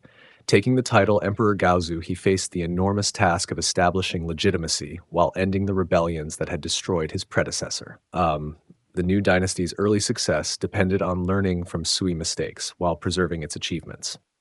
The Tang capital at Chang'an became the world's largest city, with over 1 million inhabitants at its peak. Archaeological excavations reveal a carefully planned metropolis covering over 30 square miles. Wide boulevards ran in perfect grid patterns, dividing the city into residential and commercial wards. The Imperial Palace complex alone covered several square miles. Emperor Taizong, who succeeded his father in 626 CE, established the patterns that would define Tang greatness. Unlike previous dynasties that relied primarily on Chinese traditions, the Tang embraced cultural diversity as a source of strength. Foreign customs, religions, and artistic styles were welcomed rather than suppressed. The cosmopolitan character of Chang'an reflected this openness. Persian merchants established trading houses in the Western markets. Buddhist monks from India taught in monasteries throughout the city. Arab traders brought goods from the Indian Ocean. Korean and Japanese students attended imperial schools alongside Chinese pupils. The Tang examination system reached unprecedented sophistication under Emperor Taizong's reign. Merit-based selection replaced aristocratic privilege as the primary route to government positions. Candidates from across the empire competed in literary, philosophical, and administrative tests. This system created a truly unified imperial bureaucracy. Buddhism achieved its golden age in China during the early Tang period. The dynasty's founders patronized Buddhist institutions while maintaining religious tolerance. Monasteries received imperial grants for construction and maintenance. Pilgrims like Xuanzang traveled to India with imperial support, bringing back sacred texts and new philosophical insights. The Tang military combined traditional Chinese infantry with nomadic cavalry techniques. Professional armies replaced the militia systems of earlier dynasties. Foreign military specialists served alongside Chinese commanders, bringing diverse tactical knowledge. This military flexibility allowed Tang expansion into Central Asia and beyond. Diplomatic relations extended Tang influence far beyond military conquest. The tributary system reached its most developed form during this period. Neighboring kingdoms sent regular embassies to Chang'an, acknowledging Chinese cultural superiority while maintaining local autonomy. These relationships created a peaceful sphere of Chinese influence. Emperor Xuanzang's reign from 712 to 756 CE marked the Tang cultural zenith. The imperial court became a center of artistic patronage that attracted the empire's greatest talents. Poetry, music, and visual arts flourished under generous imperial support. The emperor himself was an accomplished musician and poet. The equal field system provided the economic foundation for Tang prosperity. Land was distributed to farming families based on household size and composition. Regular redistributions prevented excessive accumulation by wealthy families. This system ensured agricultural productivity while maintaining social stability. Trade flourished along the Silk Road under Tang protection. Chinese armies established military colonies in Central Asian oases, securing trade routes against nomadic raids. Merchant colonies from Chang'an operated in cities as distant as Samarkand. Cultural exchange accompanied commercial transactions along these routes. The Tang legal code became a model for East Asian civilizations. Korean, Japanese, and Vietnamese legal systems incorporated Tang principles and procedures. Archaeological discoveries of legal documents show the code's practical application throughout the empire. This legal uniformity facilitated trade and administration across vast distances. Women enjoyed relatively high status during the Tang period compared to later dynasties. Empress Wu Zetian, the only woman to hold imperial title in Chinese history, ruled effectively from 690 to 705 CE. Her reign demonstrated women's capabilities in governance, though it remained exceptional rather than typical. Religious tolerance characterized Tang policies toward various belief systems. Buddhist monasteries operated freely alongside Taoist temples. Zoroastrian fire temples served Persian communities. Nestorian Christianity established churches in major cities. This pluralism created a rich spiritual environment that attracted pilgrims and scholars. Agricultural innovations increased food production throughout the empire.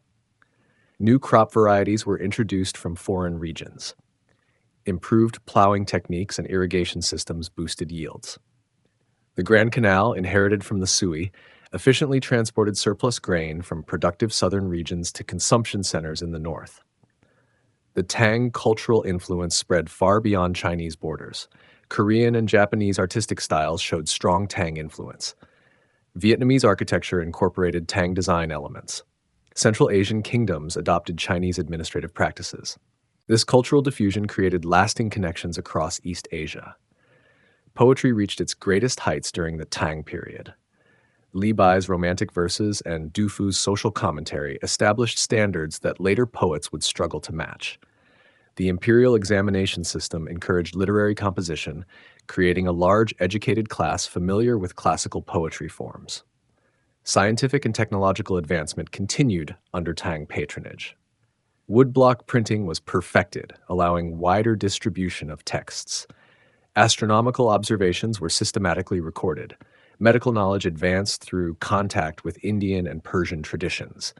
These innovations would influence world development for centuries.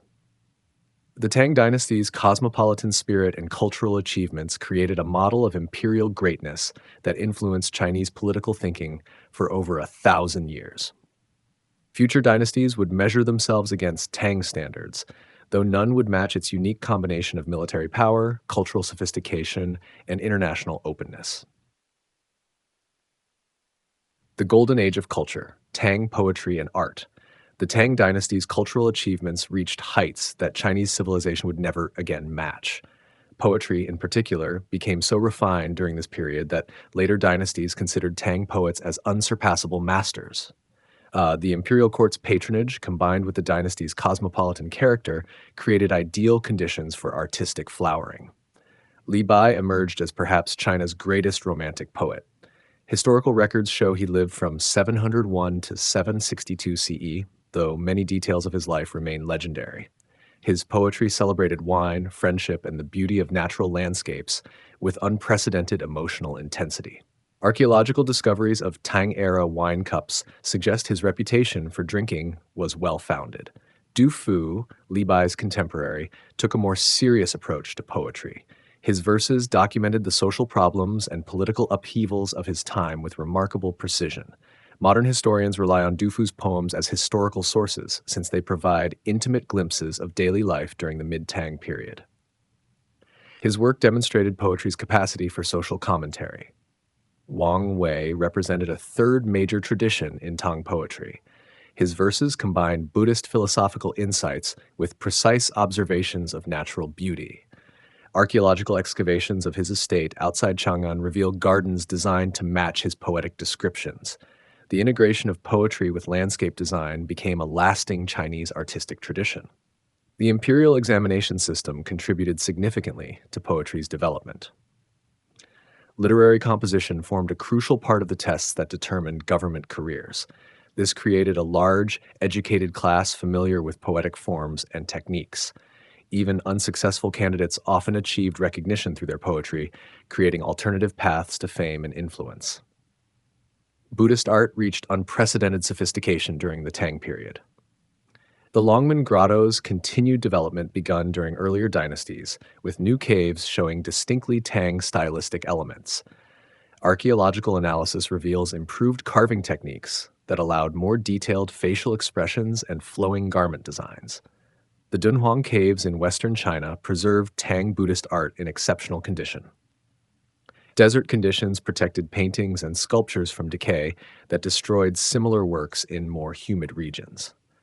These discoveries reveal the international character of Tang Buddhism, with artistic influences from India, Central Asia, and local Chinese traditions. Painting evolved rapidly during the Tang period, though few original works survive. Literary sources describe court painters who specialized in different subjects: portraits of emperors and officials, religious scenes, and landscape paintings.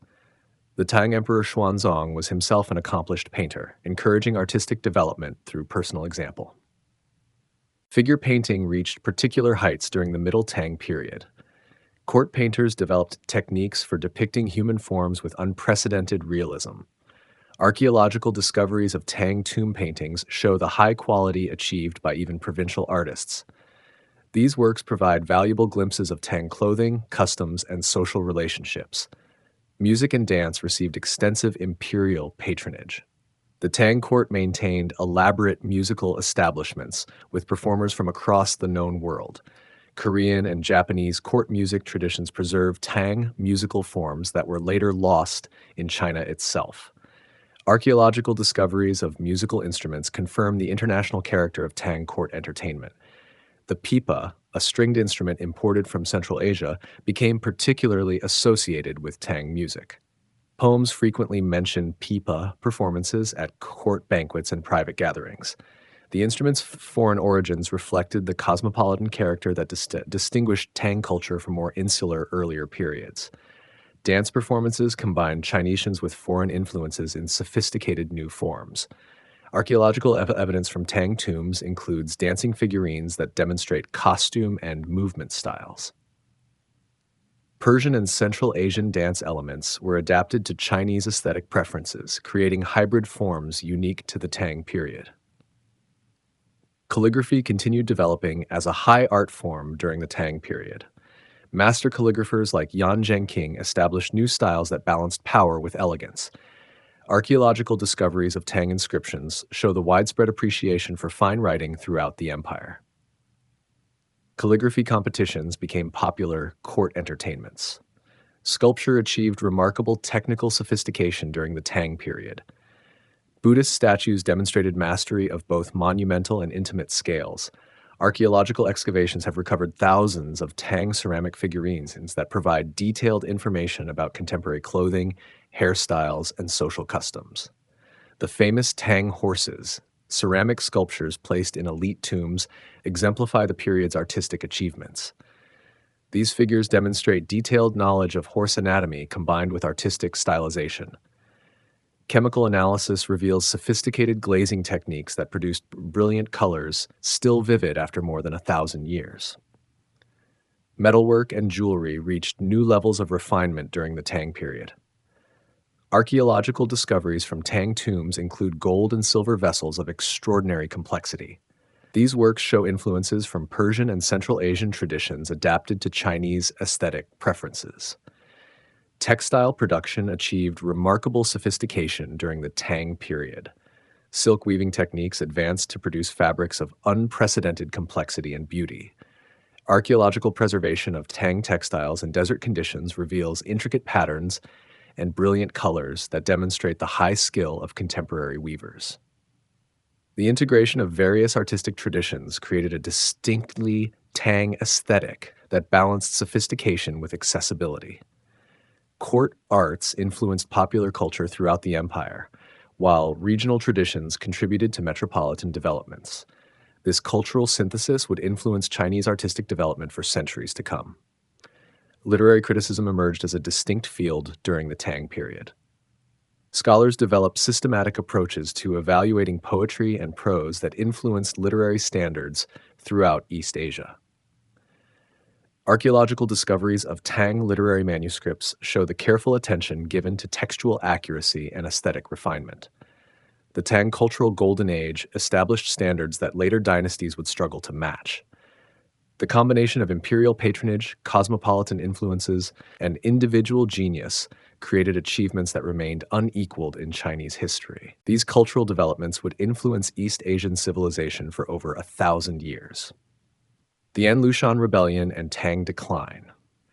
The year 755 CE shattered the Tang dynasty's golden age when An Lushan, a trusted imperial general, declared rebellion against Emperor Xuanzong.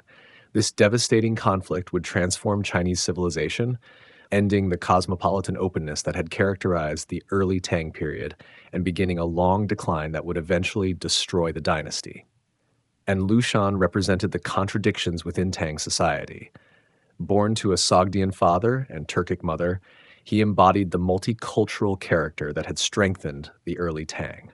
Rising through military ranks on the northeastern frontier, he commanded respect from both Chinese troops and foreign auxiliaries.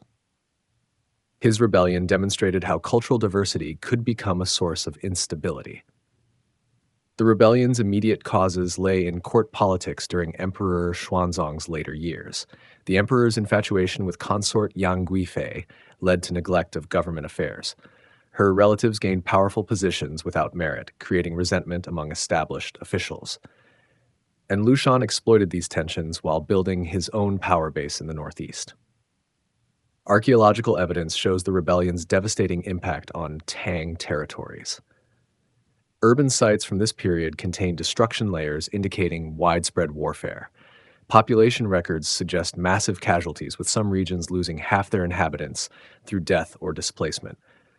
The Tang census of 754 CE recorded over 50 million people, but the post-rebellion census showed barely half that number. Chang'an fell to rebel forces in 756 CE, forcing Emperor Xuanzong to flee westward. The capital's capture sent shockwaves throughout the empire and beyond. Foreign embassies departed, ending the international connections that had enriched Tang culture.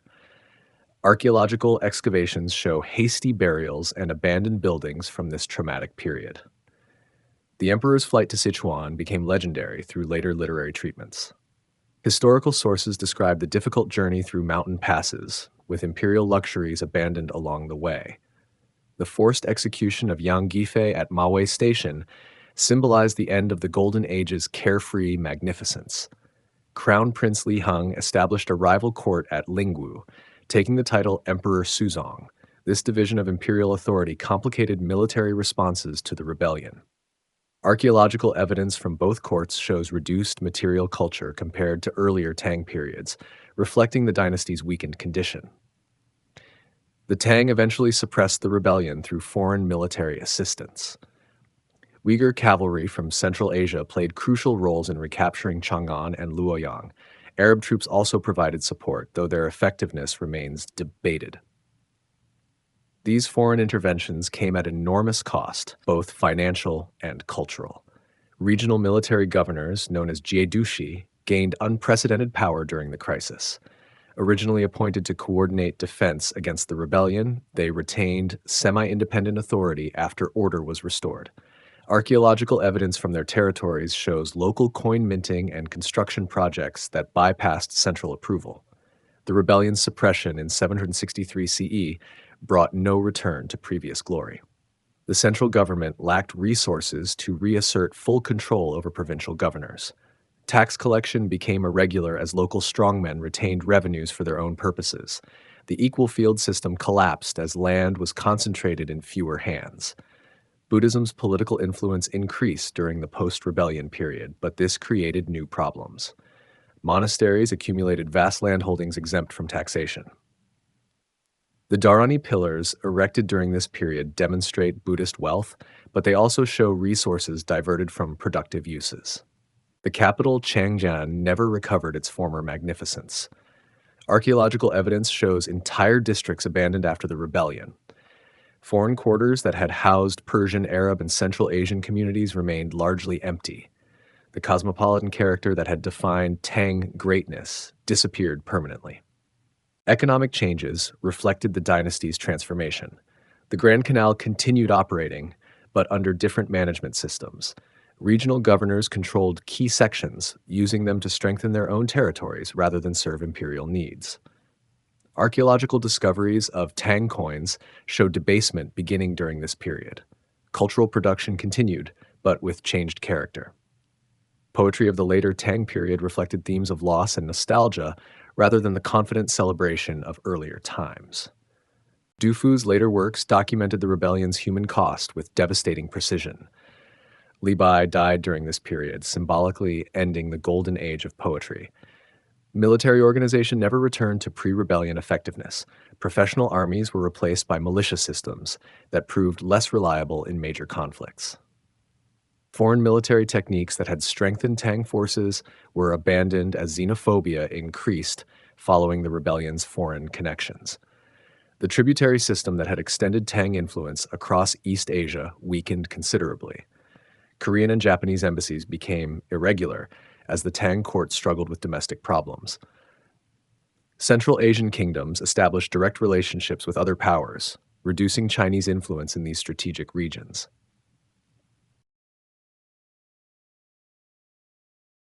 Religious policies became more restrictive during the post-rebellion period. The Great Buddhist Persecution of 845 CE reflected growing resentment against foreign religions and their wealth. Archaeological evidence shows thousands of monasteries destroyed and their properties redistributed to support government finances. Social mobility declined as examination opportunities decreased and regional strongmen dominated local appointments. The merchant class that had flourished during the Golden Age faced increased restrictions and taxation. Archaeological evidence shows reduced trade goods in Tang sites from this later period. The An Lushan Rebellion thus marked a fundamental turning point in Chinese history. The cosmopolitan, confident empire of the early Tang gave way to a more defensive, inward-looking state. While the dynasty survived for another century and a half, it never recovered the energy and openness that had made it great. The Song Dynasty, Renaissance and Invasion. The Song Dynasty emerged in 960 CE from the chaos following the Tang collapse, reunifying most of China under Emperor Taizu. Zhao Kuangyin, a military commander, received the imperial yellow robe from his troops in a carefully orchestrated ceremony at Chenqiao.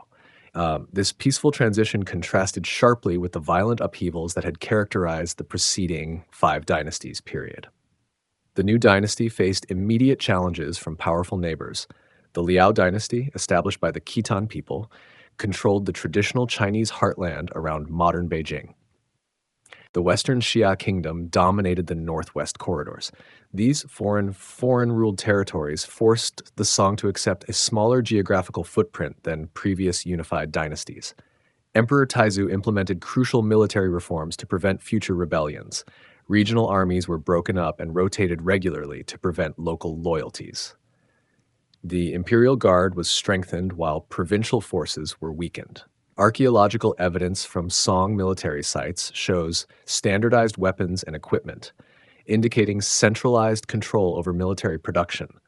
The Song compensated for military weakness through economic innovation. Agricultural productivity increased dramatically through new rice varieties imported from Southeast Asia. These early ripening strains allowed double cropping in southern regions, supporting larger populations on the same land. Archaeological surveys show extensive terracing and irrigation projects from this period. Technological advancement accelerated under Song patronage. Movable type printing, invented around 1040 CE, revolutionized the spread of information. Archaeological discoveries of Song printing blocks demonstrate the high quality achieved in book production. This technology made literature and technical knowledge available to unprecedented numbers of people. The compass reached practical perfection during the Song period. Maritime archaeological discoveries show Song ships equipped with sophisticated navigation instruments. These technological advances enabled Chinese merchants to dominate East Asian sea trade, compensating for lost overland routes to Central Asia. Gunpowder weapons transformed military affairs during the Song period. Archaeological excavations have recovered early firearms and explosive devices from Song military sites. While initially primitive, these weapons would eventually change warfare worldwide. The Song military manuals describe various gunpowder formulations and applications. The examination system reached its most developed form under Song administration. Regular competitions at county, prefectural, and metropolitan levels created clear advancement paths for educated men. Archaeological discoveries of Song examination papers show the high standards required. This system created a unified bureaucratic culture throughout the empire. Economic prosperity supported cultural achievements that rivaled the Tang Golden Age.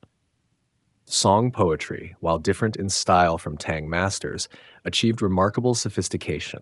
Archaeological evidence from Song cities shows widespread literacy, with books and writing materials found in ordinary households rather than just elite residences. Neo-Confucianism emerged during the Song period as scholars attempted to address philosophical challenges from Buddhism and Daoism. Jushi and other thinkers created systematic philosophies that would influence East Asian thought for centuries. Archaeological discoveries of Song academies show the institutional support these intellectual developments received. Scientific achievement flourished under Song patronage. Astronomical observations were recorded with unprecedented accuracy. Mathematical treatises solved complex problems in algebra and geometry. Medical texts described surgical procedures and pharmaceutical preparations with remarkable precision. These achievements demonstrated the practical benefits of Song educational investments. The capital at Kaifeng became one of the world's largest cities, with over 1 million inhabitants. Archaeological excavations reveal sophisticated urban planning with paved streets, public markets, and sanitation systems. The city's prosperity attracted merchants from across Asia, creating a cosmopolitan atmosphere reminiscent of Tang Chang'an. Iron and steel production reached industrial levels during the Song period. Archaeological surveys have identified hundreds of foundries and workshops throughout Song territories. This metalworking capacity supported both military needs and civilian construction projects. Quality control measures ensured consistent standards across different production centers. Paper money was invented during the Song period in response to the shortage of metal currency.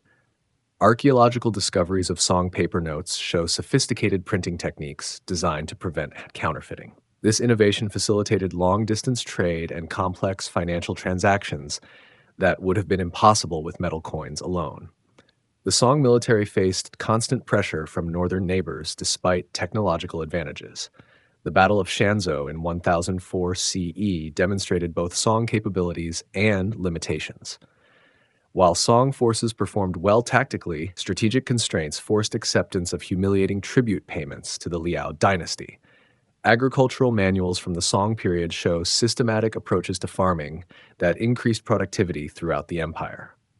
New plowing techniques, fertilization methods, and crop rotation systems were documented and distributed widely. Archaeological evidence shows the widespread adoption of these innovations in farming communities. The Grand Canal system was rebuilt and expanded during the Song period to support the dynasty's economic strategy. Archaeological surveys show extensive engineering works that improved water flow and reduced maintenance requirements.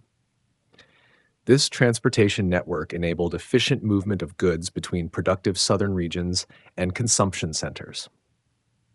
Religious tolerance characterized Song policies, though with less enthusiasm than during the Tang period. Buddhism continued receiving imperial support, but Confucian scholars increasingly criticized Buddhist institutions. Archaeological evidence from Song monasteries shows reduced construction compared to earlier periods, indicating declining patronage. Maritime trade expanded dramatically during the Song period as Chinese merchants established trading posts throughout Southeast Asia. Archaeological discoveries of Song ceramics in ports from Japan to Java demonstrate the extent of this commercial network. These trade relationships provided crucial revenues that helped offset military expenses. The Song legal system achieved remarkable sophistication through systematic codification and regular updates. Archaeological discoveries of legal documents show consistent application of imperial law throughout the empire. This legal uniformity facilitated commerce and administration across diverse regional cultures. Urban culture flourished during the Song period as cities became centers of entertainment and consumption. Archaeological evidence shows specialized craftsmen producing luxury goods for urban markets. Theater, music, and other entertainment forms developed to serve growing urban populations with disposable income. The Song Dynasty's achievements in technology, economics, and culture created foundations that would influence Chinese development for centuries. Despite military weaknesses that ultimately led to foreign conquest, Song innovations in printing, metallurgy, navigation, and finance would spread throughout the world, transforming human civilization in ways that continued long after the dynasty's end. The Mongol conquest, the Yuan dynasty. The storm that would destroy the Song dynasty began far to the north, on the steppes where Temujin was forging the Mongol tribes into history's most devastating military machine. Taking the title Genghis Khan in 1206 CE, he created an empire that would eventually stretch from Korea to Eastern Europe, with China as its richest prize. The Mongol military system represented a revolution in steppe warfare. Unlike previous nomadic confederations that relied on tribal loyalties, Genghis Khan organized his forces into decimal units of 10, 100, 1,000, and 10,000 warriors.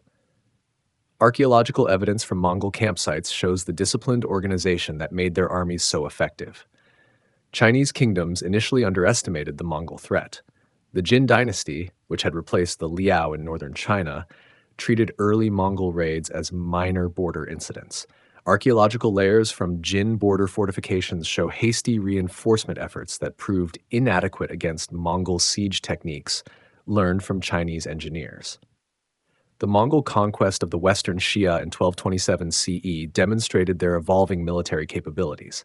This campaign required siege warfare against fortified cities, skills that nomads traditionally lacked. Chinese engineering knowledge, acquired through captured specialists, enabled Mongol forces to breach walls that had protected these cities for centuries.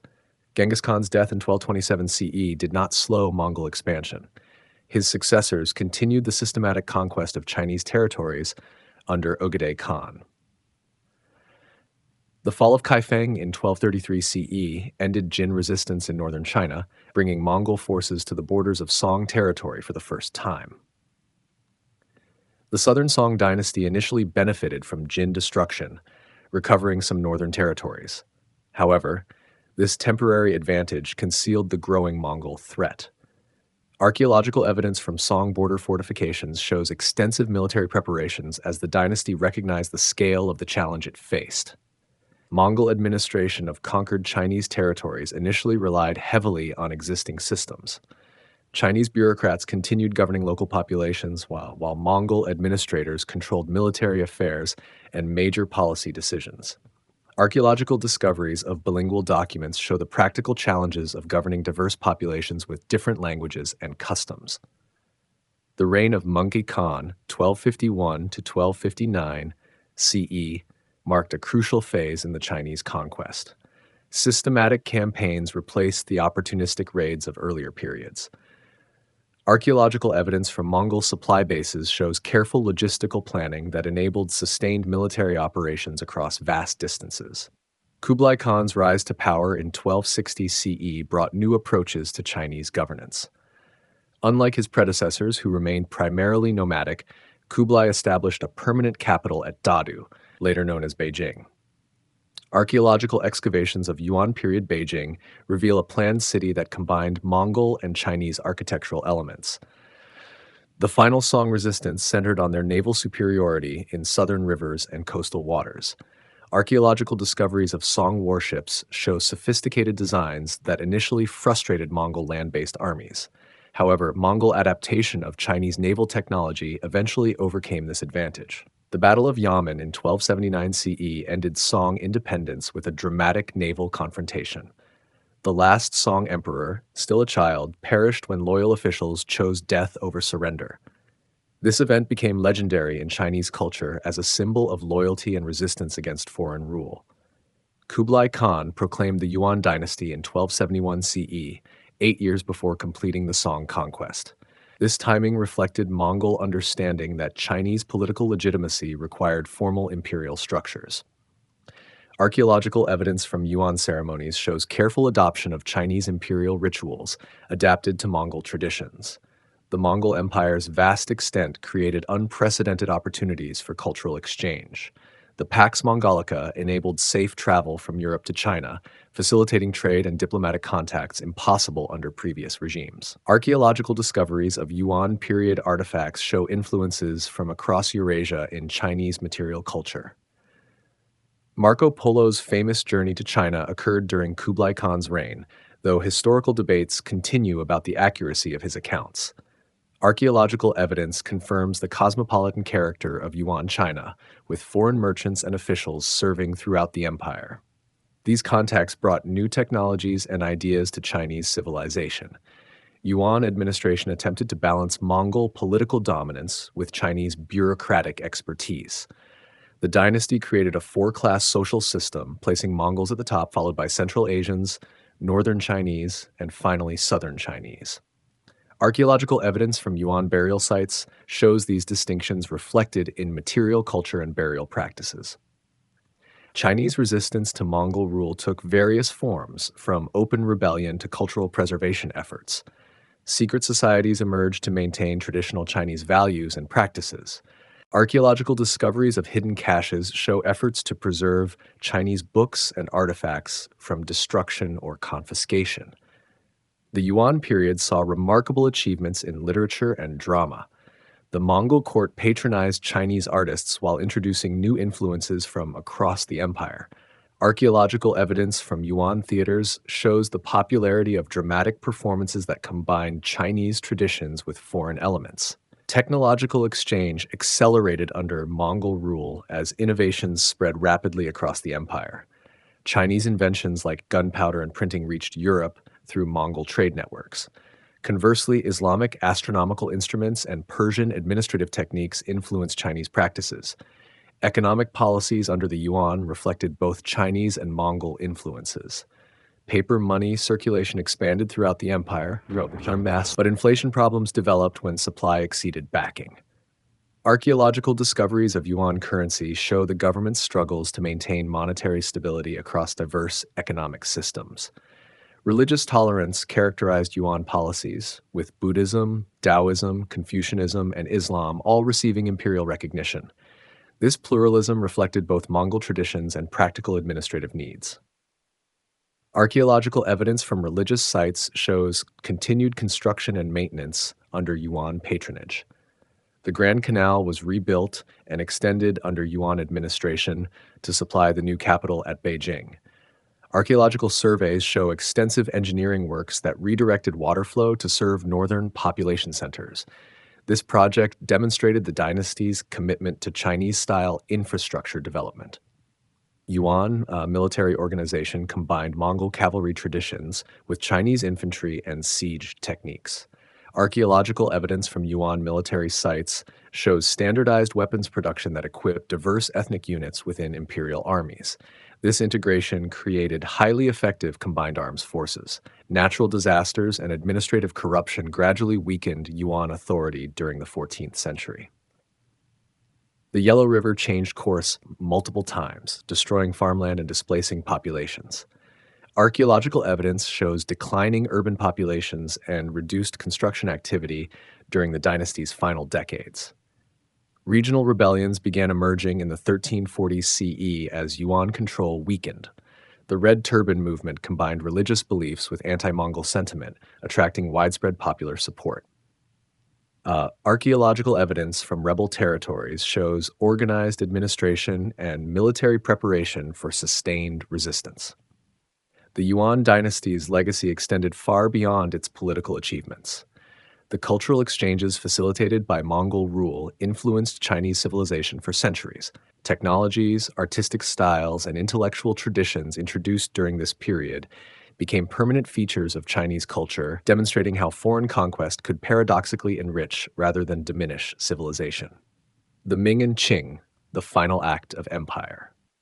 The Ming dynasty emerged from the chaos of Yuan collapse when Zhu Yuanzhang, a peasant-born rebel leader, proclaimed himself Emperor Hongwu in 1368 CE. His forces drove Mongol armies northward, reclaiming Chinese territories that had been under foreign rule for over a century.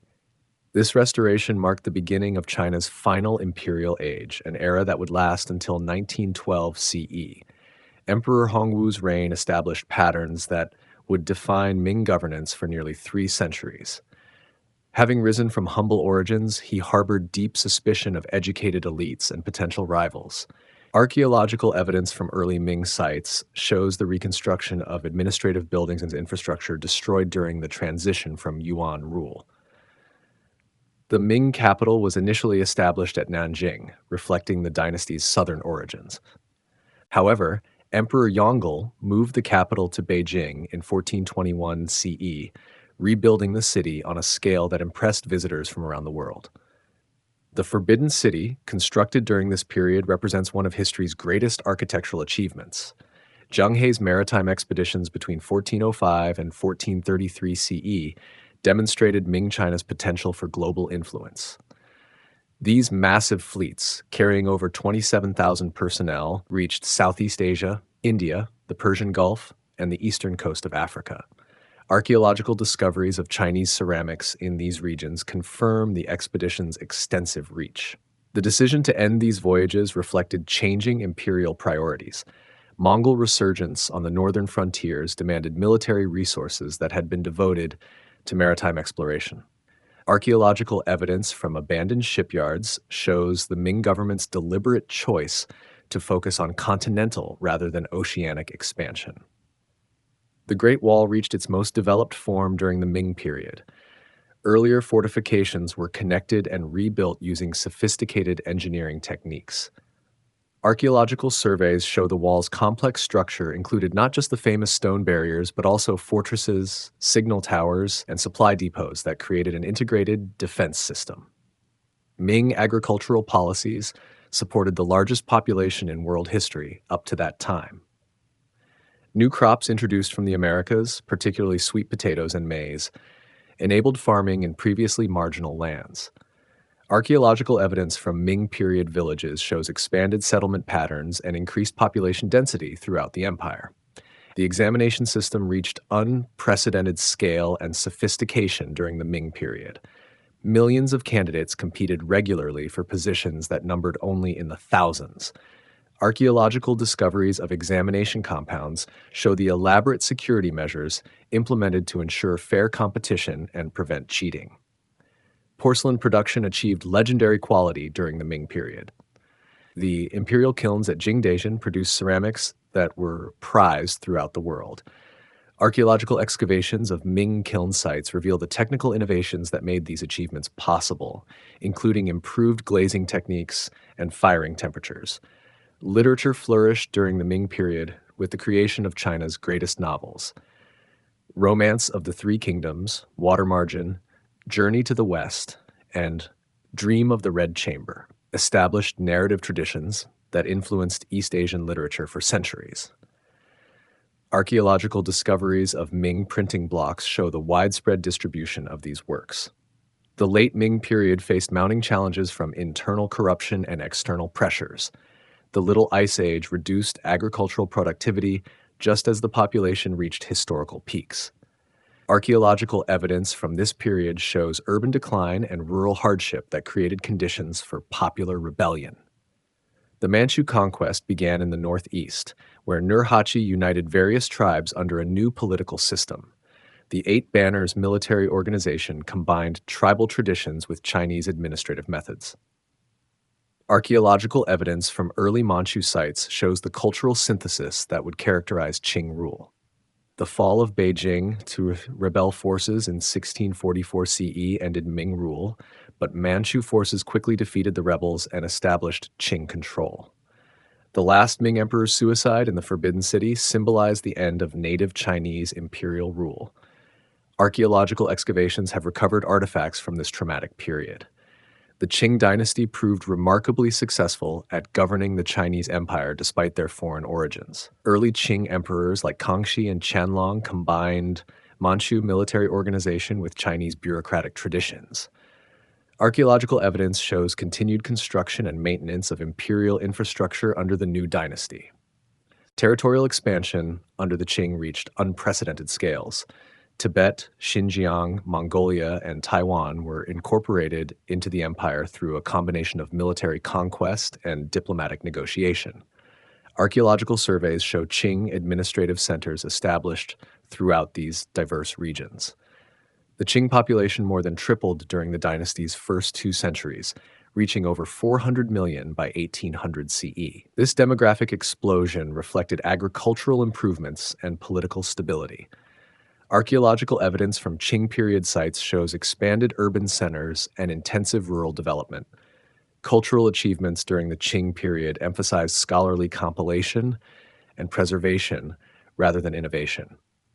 The complete library of the four treasuries collected virtually all existing Chinese literature in over 36,000 volumes. Archaeological discoveries of Qing libraries show the massive scale of these preservation efforts. The Opium Wars of the 1840s and 1850s marked the beginning of China's modern challenges. British military technology, particularly steamships and modern artillery, demonstrated the empire's military obsolescence.